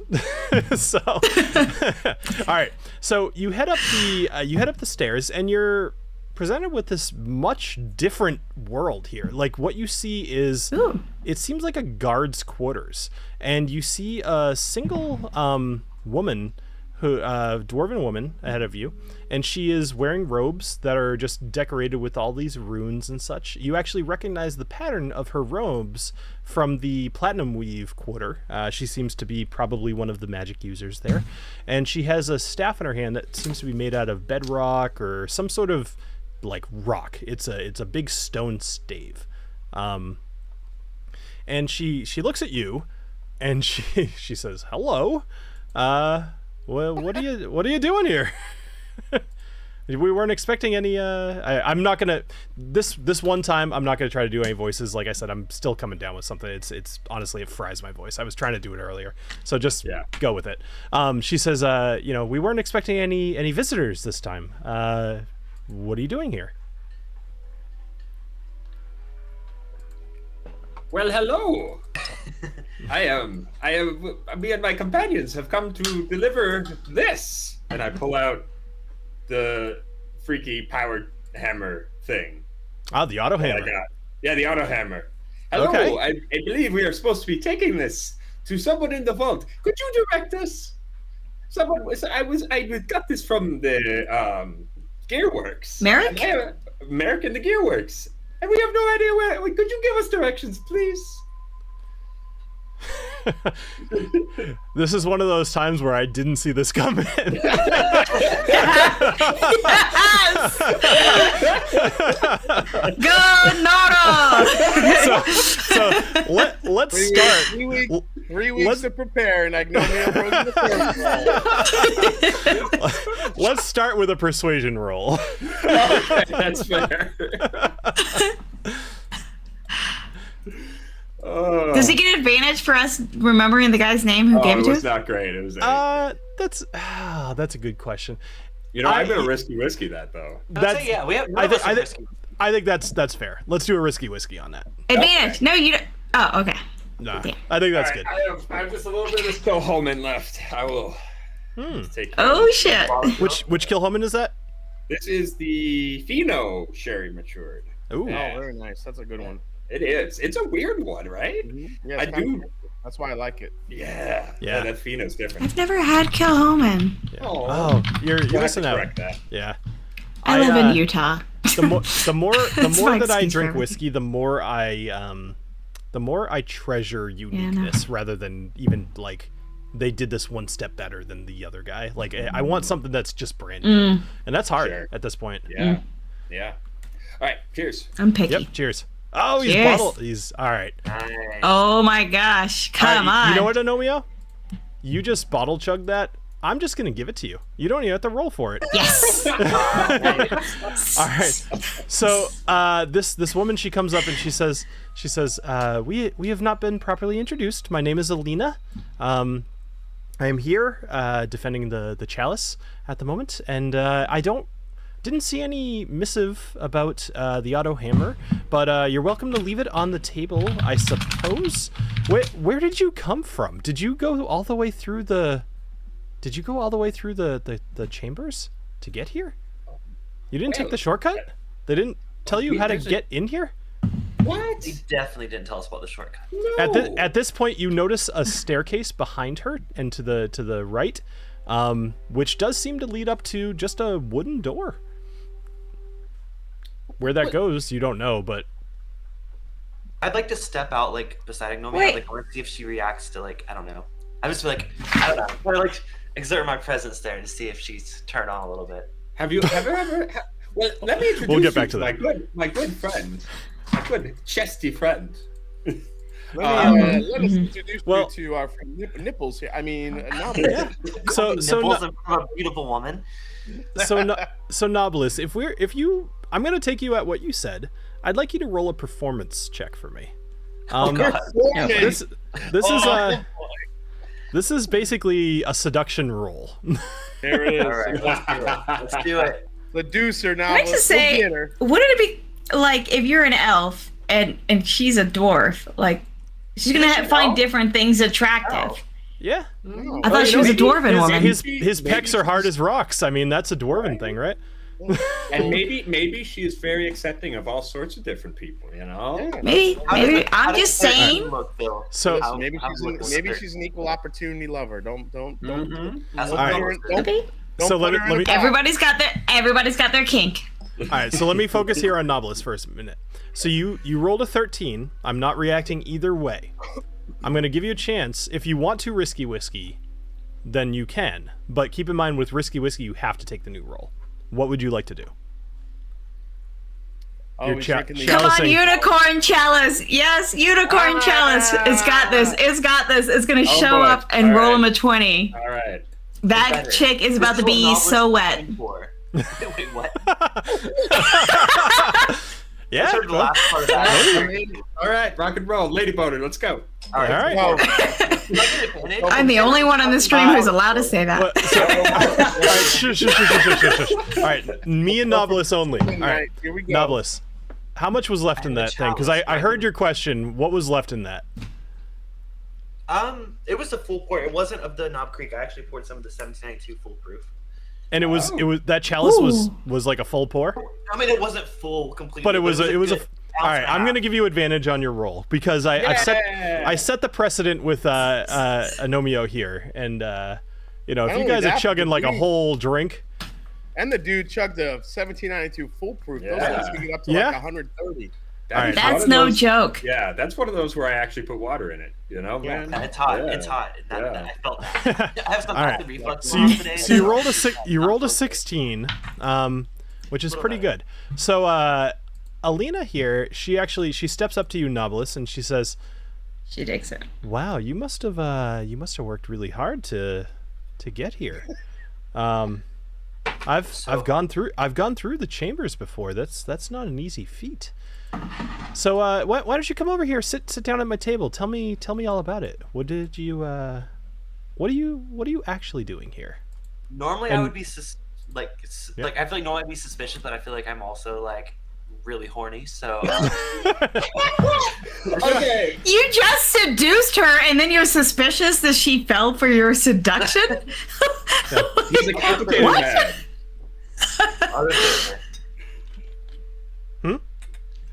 Oh, I'll join her. She said she asked me to sit with her. Yeah. All right, so you guys sit down at the table, and she kind of puts her staff. She leans it up against the table. It's still definitely very much like within reach, but you get the sense that she's in this guardhouse for a certain amount of time. She seems to be alone. She's probably bored. And you just came in, and something about you is very much attractive to her. And I will tell you, like, with your role, like, it doesn't seem to be a ruse. She does genuinely seem to be like, hey, what's going on? You know, right? So, like, how you doing, right? So, okay. So she asked you. She's like, you know, tell me about your travel through the chamber. Oh, it was extremely dangerous. There were dark, shadowy figures that tried to attack us, and no one warned us about those either. I mean, what kind of hosts are you guys? Not even, you know, giving us a heads up about that. Agnomeio's back there, like he's doing what he's doing right now. So put it this way: anybody who interjects, that is in character. All right, so do that with purpose. All right, yeah. So she is. Alessio's back there going, dude, no. So dude, she's hot. Don't blame her on being a bad host. Yeah. So she didn't invite us. She didn't know we were coming. I'm talking about the people that let us in the front door. But you said you people. Don't. Oh yeah, never say you people. Yeah, don't say you people. Those assholes at the door. They just. I feel like my lazy warning bums. wasn't. I feel like my warning wasn't heeded here. All right. So last chance though. Alina's gonna look at you, Knobolas. So she's listening intently to your story, and you actually see her. She's holding her staff, and you see her gently moving her hand up and down the staff, like very subtly. And she says, "You know, it gets it gets really lonely here while I'm on guard duty. Why don't you? Your friends delivered what they need to. Why don't you hang out for a little while? And you know, I'll tell." Oh, go ahead. She says, "I'll tell them how to get out of here through the the other door, but so they don't have to go back through the caverns. But you should stay here with me." Do I still have my big black rod? Yes, you do. Can I just subtly like mimic her hand motions? Sure. Yeah. Okay. All right, hold on. I wanna make another roll because hilarious. Let's do. Well, what are you trying to insinuate? Are you trying to keep the conversation going? What's the rest of the group doing? Let's address that. What's the rest of the group doing during this? Oh, I'm hoping she's looking like very intently at Knobolas so we can kind of poke around a little. Yeah. Oh yeah. She's like she fell hard. Like she is locked eyes with Knobolas at the moment. She is not a very good guard. That's all Alessio was doing. He just wants to know how he can get to that chalice. Sure. So Wait, you're you looking. think she's holding the chalice? Sorry, just. No, she's definitely not holding the chalice. So what you see from just looking around this room? Let me actually even describe this room. So for anybody who's listening, right? So the floor is made out of marble, but it's like very intricately carved. There is a table with 4 chairs within this room. There is a door to your right, but there's also a door ahead of you, and then there is a staircase kind of like ahead of you to your left that seems to be leading up to a wooden door. Doesn't seem like very, very heavy duty, almost if maybe it's like a secret entrance into this area, or maybe just to make the guard's life easier. Who knows? The door to your right, though, seems like it belongs in this room, almost as if this room has 2 chambers in it, but you don't know what's behind it. The door in front of you would be kind of a linear path through where you're going. Like, that seems as if it leads out of the room.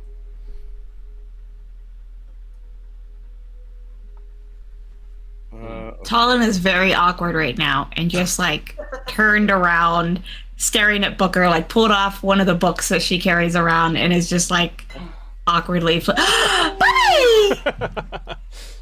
Speaking of, God, hello, beautiful. He's grown like twice the size since we last saw him. He's gorgeous. This is He's Barley. beautiful. So Hi, Barley. That's the best name. Sorry, he That's was so just sitting there good. panting at me because I have him locked down here because I can't be trusted not to bark at midnight and wake up everybody. So sorry. All right. So what would you all like to do? I apologize. I mean, I think I'll go ahead. I think I got a handle on her. I'll keep her entertained. That's for sure. And then you guys go do what you need to do. okay. Yep. TaLin's awkward and just like staring at Booker. Like she's just straight up turned around and is staring at Booker and like pulled out a book and like awkwardly just trying to find something to do. You're reading a book and Knobolas is stroking his big black rod. Got it. All right. So, Yeah, exactly. Imagine her like trying to be distracted, but then she actually grabs like Freud or something, and she's like, "Oh shit, this is the worst thing ever." Just like, no. An anatomy book. She's like, no. Awesome. All right. So she, as you guys are kind of poking around the room, she does get your attention. Like she's not, under a spell. She looks around and she's like, so, all right, would you all like to, do you want to leave? Do you, like, what do you dropped off the auto hammer. I don't really know what that's about, but clearly you have it. I'm just assuming something got lost in translation here. Do you want to take the back door out of here? We're supposed to deliver that to the miners that could use it. Oh, sweet Like, lady. if you can't use it, we're clearly the wrong person Of course, to we couldn't deliver we it to. couldn't we couldn't put it upon you to deliver it. We'll deliver it. But she says, We need to know it's going to go to who's going to use it correctly and is we supposed are to be getting it. Right. Very professional. Are you implying that this fine woman doesn't know how to use a tool? What the fuck, Knobolas? she looks. Trying to fuck this up. So I'm sure she knows how to use a tool, but So she reaches out and she actually places her hand upon that same big black rod, Knobolas, and she says, "By the way, my name's Alina, and I assure you, I definitely know how to use this." But she looks over at you guys and she says, "If you're looking for the miners, though, you are far off. That you took a wrong turn somewhere. This is the vault. You shouldn't have even gotten in here if you were looking for the miners." And Okay, then well, can you, of course. all right, so I look at her and I say, well, while you're sitting here with Knobolas, getting to know each other, can you kind of direct us to where these different doors go so we can maybe get out of your hair? she says, "Well, I wouldn't open that door to your side there. That's the bed chamber, and Gruff is currently sleeping over there. The other guard helping me to watch this door, and the door behind me. There's no way you're getting in there. That's the Chamber of Kings. The stairs behind me, though, that'll take you up into Ragnar's house, which I don't imagine he would be expecting you. Probably wouldn't be very happy to see you. But as the leader of the Goldbeards, he has need to get down here frequently, so he has a special route into the Chamber of Kings." so was the stairs to Ragnar's like the route you expected us to have come through instead of the chamber? Well, I imagine that if you were down here for any reason that would bring you into this guard chamber, that Ragnar would be aware of it. The fact that you're bringing something for the miners, I can only imagine that those fools at the front gates gave you bad directions, or perhaps you didn't make your. Is this hazing? Is this dwarf hazing? Is this what you do? I assure you, this is absolutely not hazing, and you're starting to lose her a little bit. Like, so tell me about this bedroom chamber. Oh, there we go. It's currently occupied. She says at the moment. You know what, Knobolas, I want you to roll one more performance check for me. Performance or persuasion, your choice. Oh no, we're performing it all. Let's do it. Oh, 22. 22. So you flex both of your pecs for a minute, like almost like what's his name? That what is that guy's name? The Rock. Well, sure, we'll go with him. But I was thinking of the dude that used to do the Old Spice commercials. He's like, I'm on a horse, right? Like he's like yeah. So you flex your pecs a couple of times, and immediately she gets she regains eye contact with not your eyes, and you get her attention again, and she's like, look, I can't let you up into Ragnar's chambers, especially if he doesn't see you coming. The only way that you could go would be back the way you came, which I understand is going to be difficult, but clearly you were able to make it through one time. You could do it again. However, what? And she looks at you. She said, I never caught your name. Oh, me? Mm-hmm. I'll be truthful. I'm Knobolas. The knob? Knobolas. That is a very unique name. Almost, I can't think of the word. Shit. Damn it. This is hard to do. She's almost like tell it, like she's trying to be like oh, knob, right? Yeah, exactly. So she's like, that's a unique name. You can stay if you'd like to.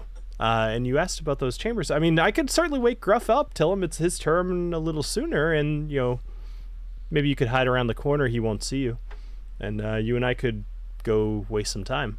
I've got a few more hours left in my guard duty here. Does Gruff like pork? We could hang out with Gruff. We don't want to ditch Knobolas, though. So actually, at this point, I would say you guys have talked enough that you see the door open, and you see another dwarf kind of make his way out of the door, and Gruff. Already love pork. This dwarf, as he walks out the door, TaLin, you address him by his name, and he looks at you a little bit confused. And he kind of barges out of the door, and you see a stout dwarf with a long braided copper beard decorated with golden beads. He's covered in a lot of what you could only assume would be battle scars. This is a guy who does not fuck around.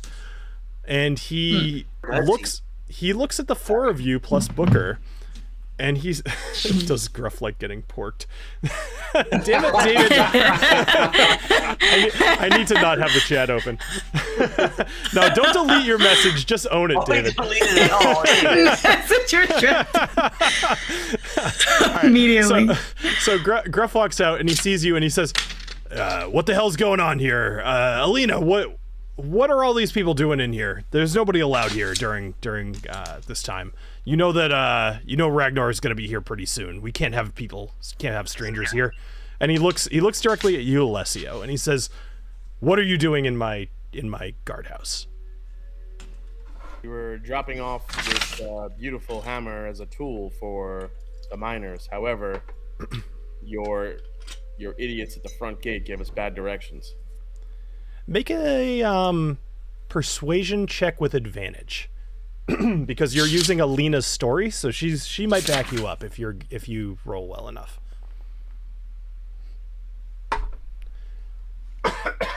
All right, with a 13.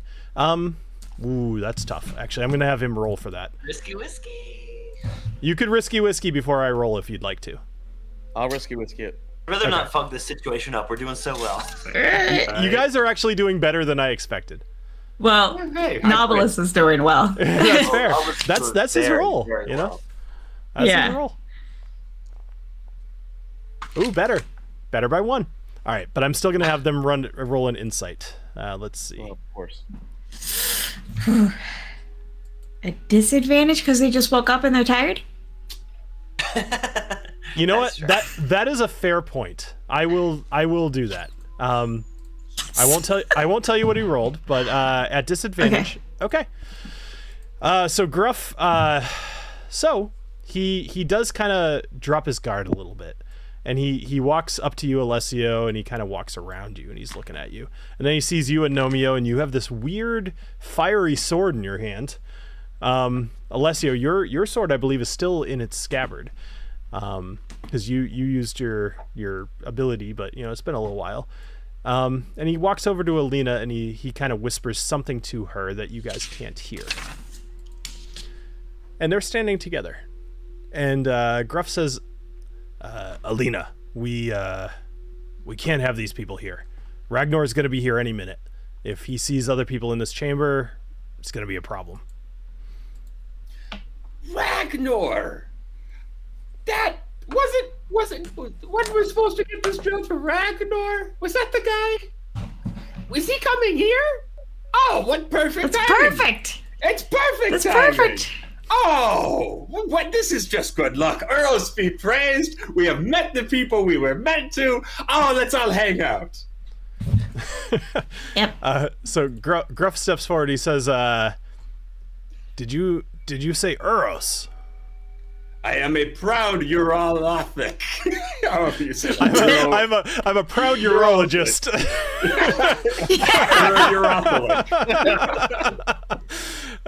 So Gruff actually, he walks up to you and he kind of whispers to you. He says, I also follow the teachings of Eros, but let's keep that between us.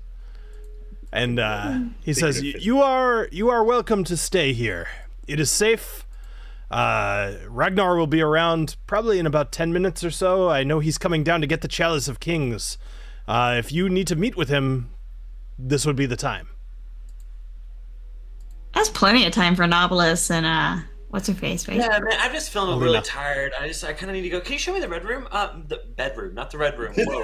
Sorry. The red room, Pretty much. The murder room? Oh God. We're all gonna die. All right. Can you show me the murder chamber? Speaking of Freud, So Alina, actually, she's like, well, I mean, there's a lot of people here. We're not going in the room for what you think we're going in the room, but she grabs you by the hand, Knobolas, and she starts leading you over there. Oh, nice. Go make out. I'm gonna turn back and wink at my group, see y'all later. Nice. All right. All right. So Knobolas, you follow her in, and the door closes behind you. All right. So Alessio, Agnomeio, and TaLin, you're all left here with Gruff, who, again, very clearly a seasoned warrior. Something about him carries the weight of, think of what is it, the Tomb of the Unknown Soldier, right? Like, you've got this one dude who, this is like the highest position that he could have, defending the Chalice of the Kings. Despite all of the war that he has seen, this is what he's aspired to. And he does take this fairly seriously. There's no chance you're getting past him, probably without violence. But at the moment, he is not aggressive towards you. He sees you as people who are here inconveniently, but not an enemy. What are you doing? Well, I would like to jump in very specifically this chair, the one that is across from the door. Sure. And give Alessio a knowing look towards that door, and then, Gruff, why don't you come and regale me with some tales of the dwarves? I so do wish to know more about our brothers in the tunnels. And he comes So over. I sit next to Agnomeio. I sit next to Agnomeio, or stay next to him. Sure. And I'm like, I love dwarven lore and dwarven history, and I have great respect for it. The Ember Forge, I think, is an amazing tradition of y'all's. This is a huge honor. How does one like you reach this sort of honor? How does anybody reach this sort of honor? You must have done something amazing. As a historian and scholar, I'm super legitimately curious about how you got to this position. I like that enough that I'm not actually going to make you roll for it. I think you nailed that. to the point where if you rolled a natural 20, I'd be like, oh, you start talking to him about how this is such an honor and blah, blah, blah.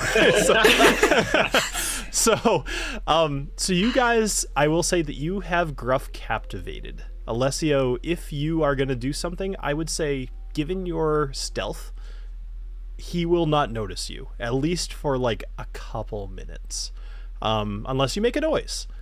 So what are you doing? All right. Also, I have pen and paper out during this. Yeah. Yeah. So, That being said, he is telling you guys all about the some of the history of Erngorzuk, and when there was you guys have kind of learned a little bit about this. The Underdark? Not the Underdark, but there was an invasion by goblins and bugbears a while back, which actually like decimated the population of Erngorzuk, almost to the point where. I say decimated, I don't mean decimated. They killed plenty of people, but not like reduced them to 10%. Right? Yeah. Whereas the invasion of the Underdark, that did.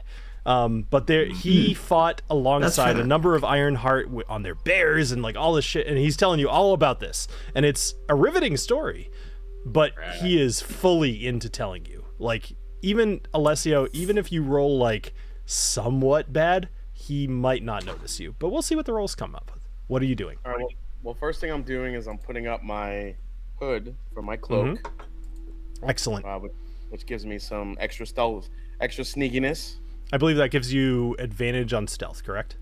Yes. Okay, cool. Yeah, it gives me some advantage on stealth. So while his back is turned and kind of engaging with TaLin and Agnomeio, I go straight to the door here. Okay. To check it out. As you approach the door, you feel the ring on your finger tighten. You are getting very close. Of course I do. This door is definitely locked. You can see, but it's locked from this side. Not locked from the other side. Almost as if you get the impression, just knowing what you know, this might be the only way in or out. You can see the lock. It's complex, but not beyond your capabilities. If you wanted to unlock it, you could certainly make a roll. Or investigate, or whatever you'd like to do. Okay, so first things first. I think what I want to do is... okay, so while he's talking with Gruff, I kind of sneakily go behind Gruff, and I search, and I kind of check him for any set of keys he may have. Oh, okay. All right, so he's distracted, so you can make let's give you an advantage on sleight of hand. Well, I'm not attempting to steal the keys. Oh, you're just looking. Okay. I'm looking to see if he has keys on him. Okay, make a perception check. Okay.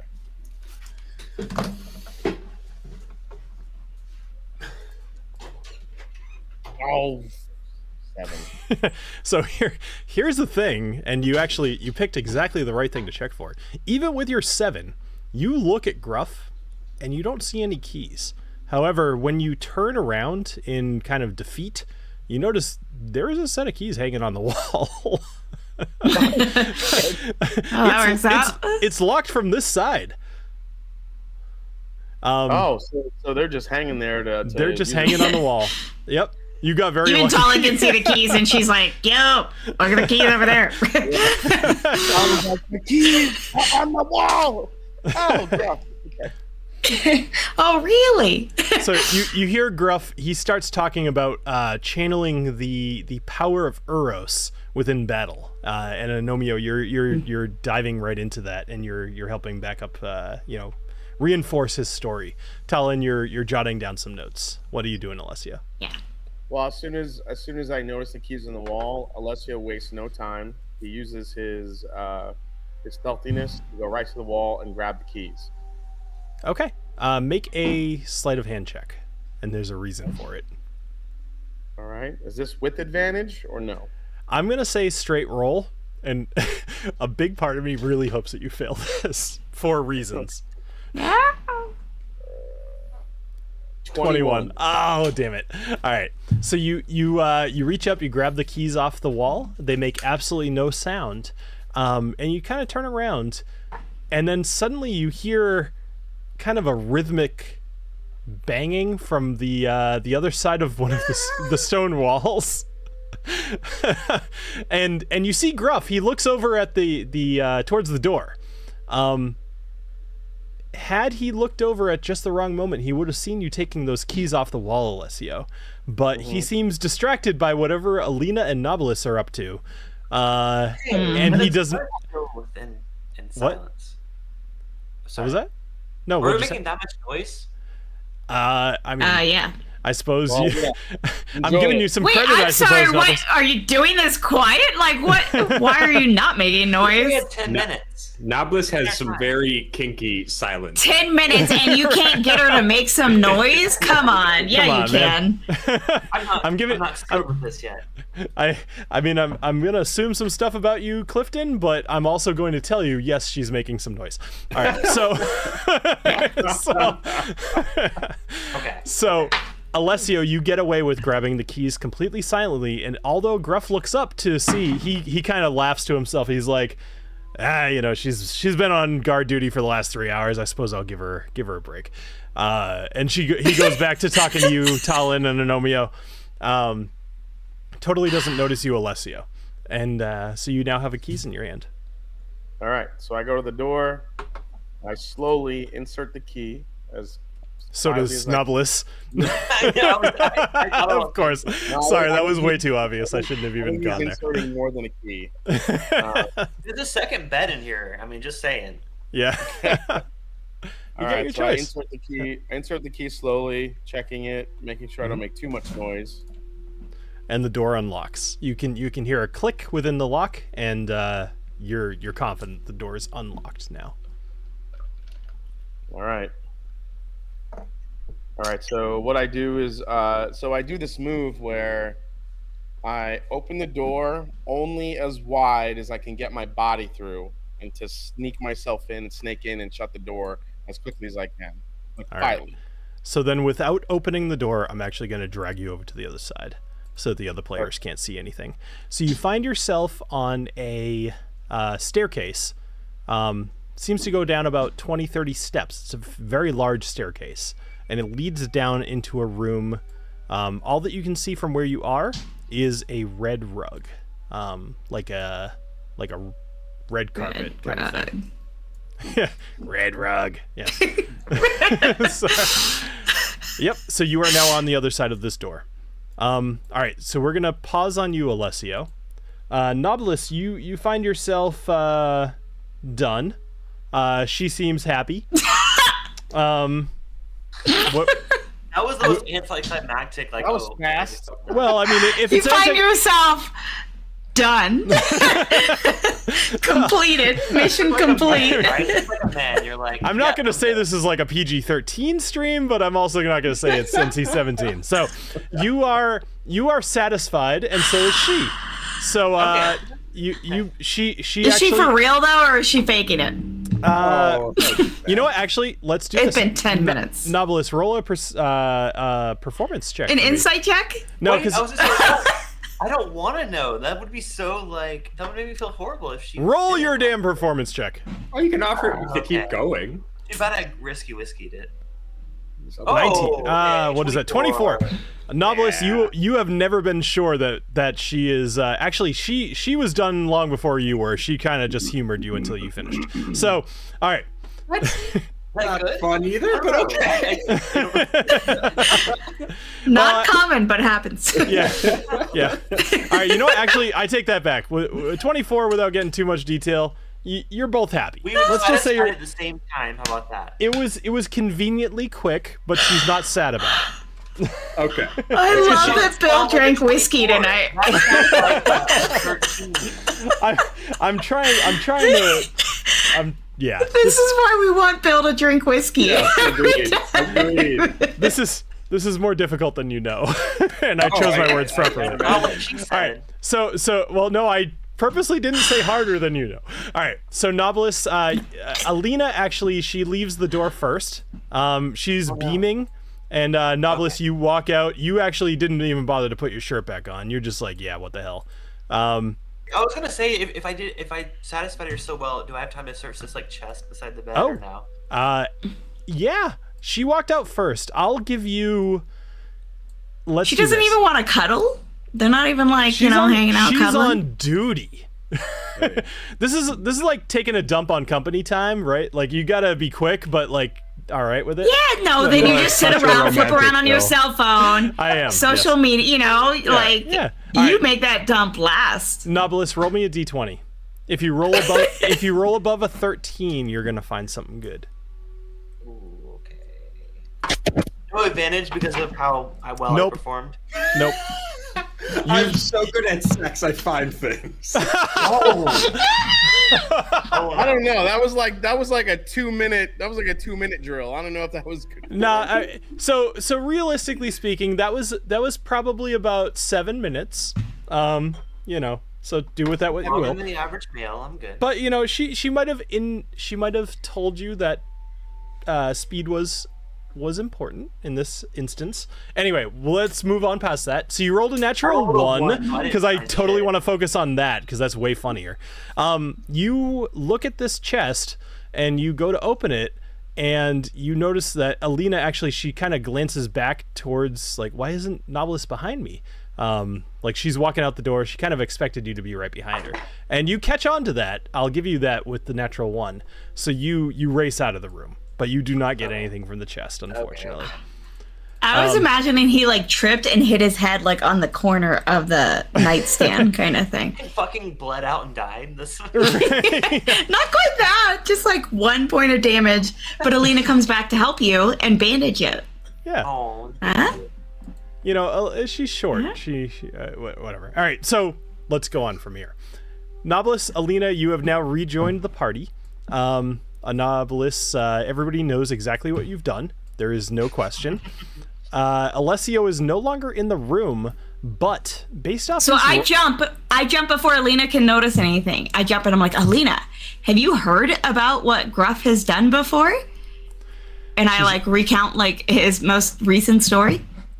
So you notice that Alina, she actually had left her staff kind of out here, but her cheeks are a little bit flush, and she says, "Yeah, I've heard more than once about Gruff. We've done more than one guard duty together, and he's told me quite a few stories. Definitely impressive.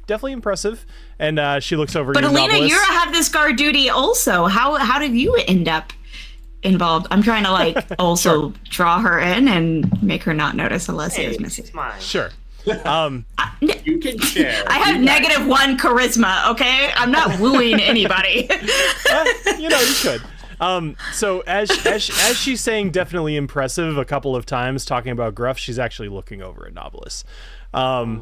And she looks back at you, TaLin, and she says, I've got my reasons for being here too. And she starts going into her whole being learning about magic through the platinum weave, and she starts talking about a little bit about it. Knobolas, and I'd say basically everybody but TaLin, you are off the hook as far as attention. So Agnomeio, Knobolas, and Alessio, what are you guys doing?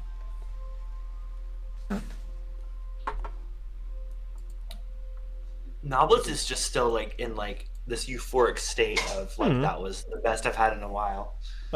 Yeah, since yesterday when you were at the come and go, or whatever it's called. The come right in. Yeah.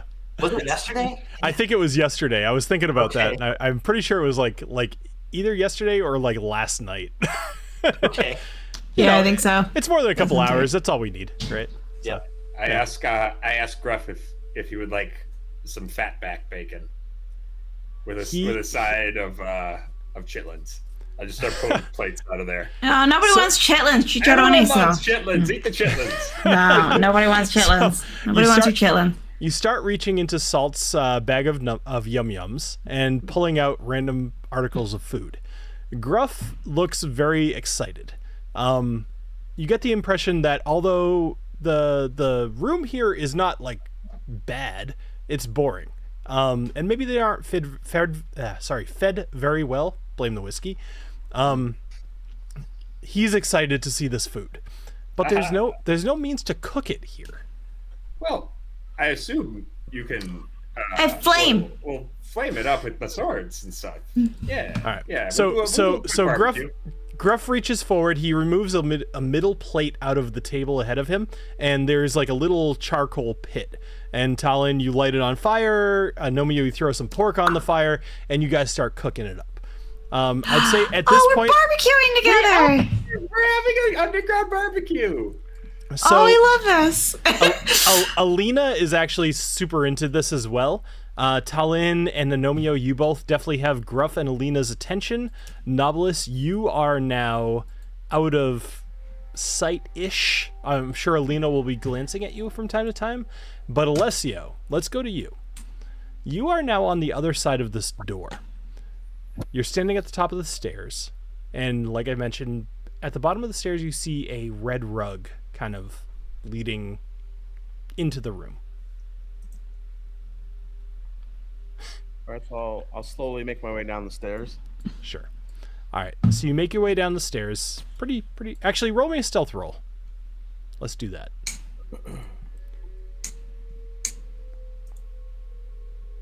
Two barrel. A 30. You actually disappear from this campaign and appear in a different campaign. I think All we know is he walks back in, and the chalice of kings is like in his belt, is in his crotch, hidden in his pants. At this point, I've stolen everything in the room. Everything. He looks like Jimmy Russell walking back in, packing, hiding that thing in his pants. He's got his Pringles can going on. All right, so I miss those guys, man. All right, so Alessio, in this room, what you see ahead of you, you see what appears to be a floating chalice. Upon closer inspection, you notice that there's just a clear pillar below it. But this chalice is floating, quote unquote, about 3.5 feet above the ground. On top of another pillar with stairs leading up to it. To your right, there are 8-9 different chests just sitting there. But this room, actually, I should probably take a minute back. This room is gigantic. So the room that you're standing in, the floors are completely made of marble. There are various sunstones sticking out of the walls. The roof itself is probably about 30 feet up. There's chests, there's just other forms of opulence. There's tapestries on the wall. This room is probably what you envision to be the vault. And ahead of you is what you can only imagine is the Chalice of Kings. It is clearly cut from sunstone. It looks rough, but that's what you've heard that it's described as. Like, you have no doubt in your head that this is the Chalice of Kings. And you said it's probably about 50 feet ahead of you. At the end of from sunstone, you said? Correct. Yeah. The Chalice of Kings. I forget if I ever actually said this, but the Chalice of Kings is carved. It was found naturally within a sunstone. Somebody was kind of just mining it like normal, and they found this thing. It was like the perfect shape for a chalice, if not a little bit rough. And it was taken by Ragnar Goldbeard as something he decided to just drink out of.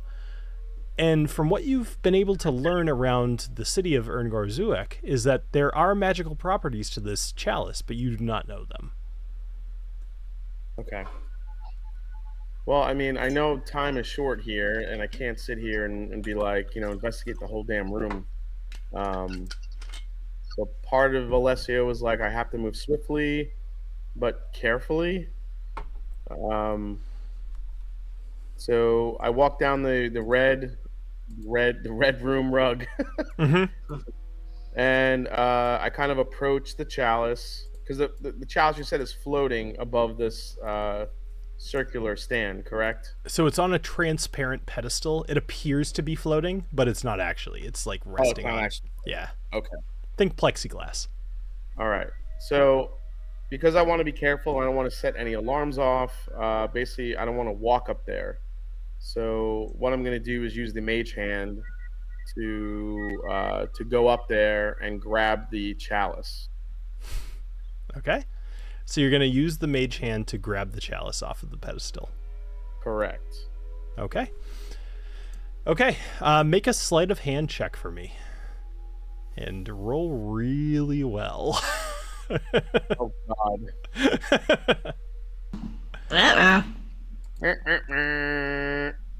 24. A 24. Okay. We're going to pause there. And we're going to go back to the group we're not going to end the episode, although we totally should. We're not going to end quite yet. It's getting late, dude. I know. I'm sorry. I just saw it, but give me like 5 more minutes. We're going to go back to the room. We have TaLin, Agnomeio, and Knobolas with Gruff and Alina, as well as Booker. What are you doing at this point? You've noticed the lack of Alessio, and you suspect that the guards here are probably going to notice pretty soon too. What are you doing? Well, I feel like based on our conversation last week, it's like we knew that he's like doing his own thing. Like I don't think we should be like, where is he? I think we should just all know that like he's up to something. We should protect him and make sure he's safe. Sure. Yeah, we're trying to distract the guards from noticing, right, that Alessio is missing. I'd like that. I think. Okay. Yeah. All right, cool. So you guys are working on distracting the guards. So Alessio will go back to you. Agnomeio puts 15 pounds of pork on the table. So much pork. Totally fine. Chops. Just sides, just big old whole hog. I'm just pulling a full pig out of there. Right? Yeah, we're doing like a full-on barbecue. Well, we also learned that bag is not just for pork. Because we obviously learned that Agnomeio doesn't like pork. So, like, why are you... I'm sorry. Agnomeio loves pork. Who are you talking to? Agnomeio likes pork. Ed doesn't eat pork. All right. Because we're late on... Because we're rich on time, let me just hop into this. So, Alessio, you grab the chalice off of the pedestal using your mage hand. Even with your sleight of hand check, the problem is it's a pressure plate. And you see from the sunstone to your left... this gigantic 15-foot tall golem emerges from the wall. Oh, fuck. I'm dead. And it starts just freaking yelling it. Intruder alert! Intruder alert! Oh, and you see it charge from the side, and it sees you. And that's where we're going to end tonight's episode. Yeah! Oh, boy. Oh, shit. Awesome. Yeah, I thought walking up on the actual pedestal would have set something off, but that was wrong. All right. So everybody, so next weekend is Labor Day weekend. So we are not going to have an episode on Monday. We will see for the following weekend. I might actually have to travel for work. I hate to do two weeks missing in a row, but we'll see. It's still undetermined. My boss is like trying to get approval, et cetera, et cetera. But stay tuned. We'll see what happens. I thought we were going to get to this golem tonight, but it sounds like we're going to start next week or next time with a battle. And Alessio is all by himself. And it looks like he's made it by yourself. Well, I'll say one thing. It looks like he's made of some fire, and it looks like I have an ice sword. So yeah. Boom. So I will tell you, he's made out of sunstone. He looks very similar to what you fought in the other room. Oh. Still got an shit. ice sword. Still got an ice sword. But we'll see. I mean, that sword is definitely going to help. Knobolas should have advantage on everything in this next battle because he's still riding the high. I will, you know what? I will commit. I will give you advantage on anything charisma based. That doesn't help me in battle, Bill. Try to fuck the golem. Yeah, you could try to seduce the golem. Why not? Oh, you can seduce the golem. Okay. Hey, you big, sexy, shiny rock guy. Hey there, precious. My precious. My precious. You look And make sure to subscribe and hit the bell button and be notified when that happens. Awesome. Yes. So thank you everybody who's watched tonight's episode. This is episode 50. This is kind of like we didn't really call it out. This is a momentous thing, and it's going to be the episode before Alessio dies. So that's very important. Yes, and no snakes. I'm going to use every trick in the book. I'm going to kill Alessio with something other than snakes. So I'm happy with myself. All right. Thank you everybody for joining us here on Dungeons and Drams, and have a great rest of your night. Cheers. Cheers. Cheers, guys. Cheers.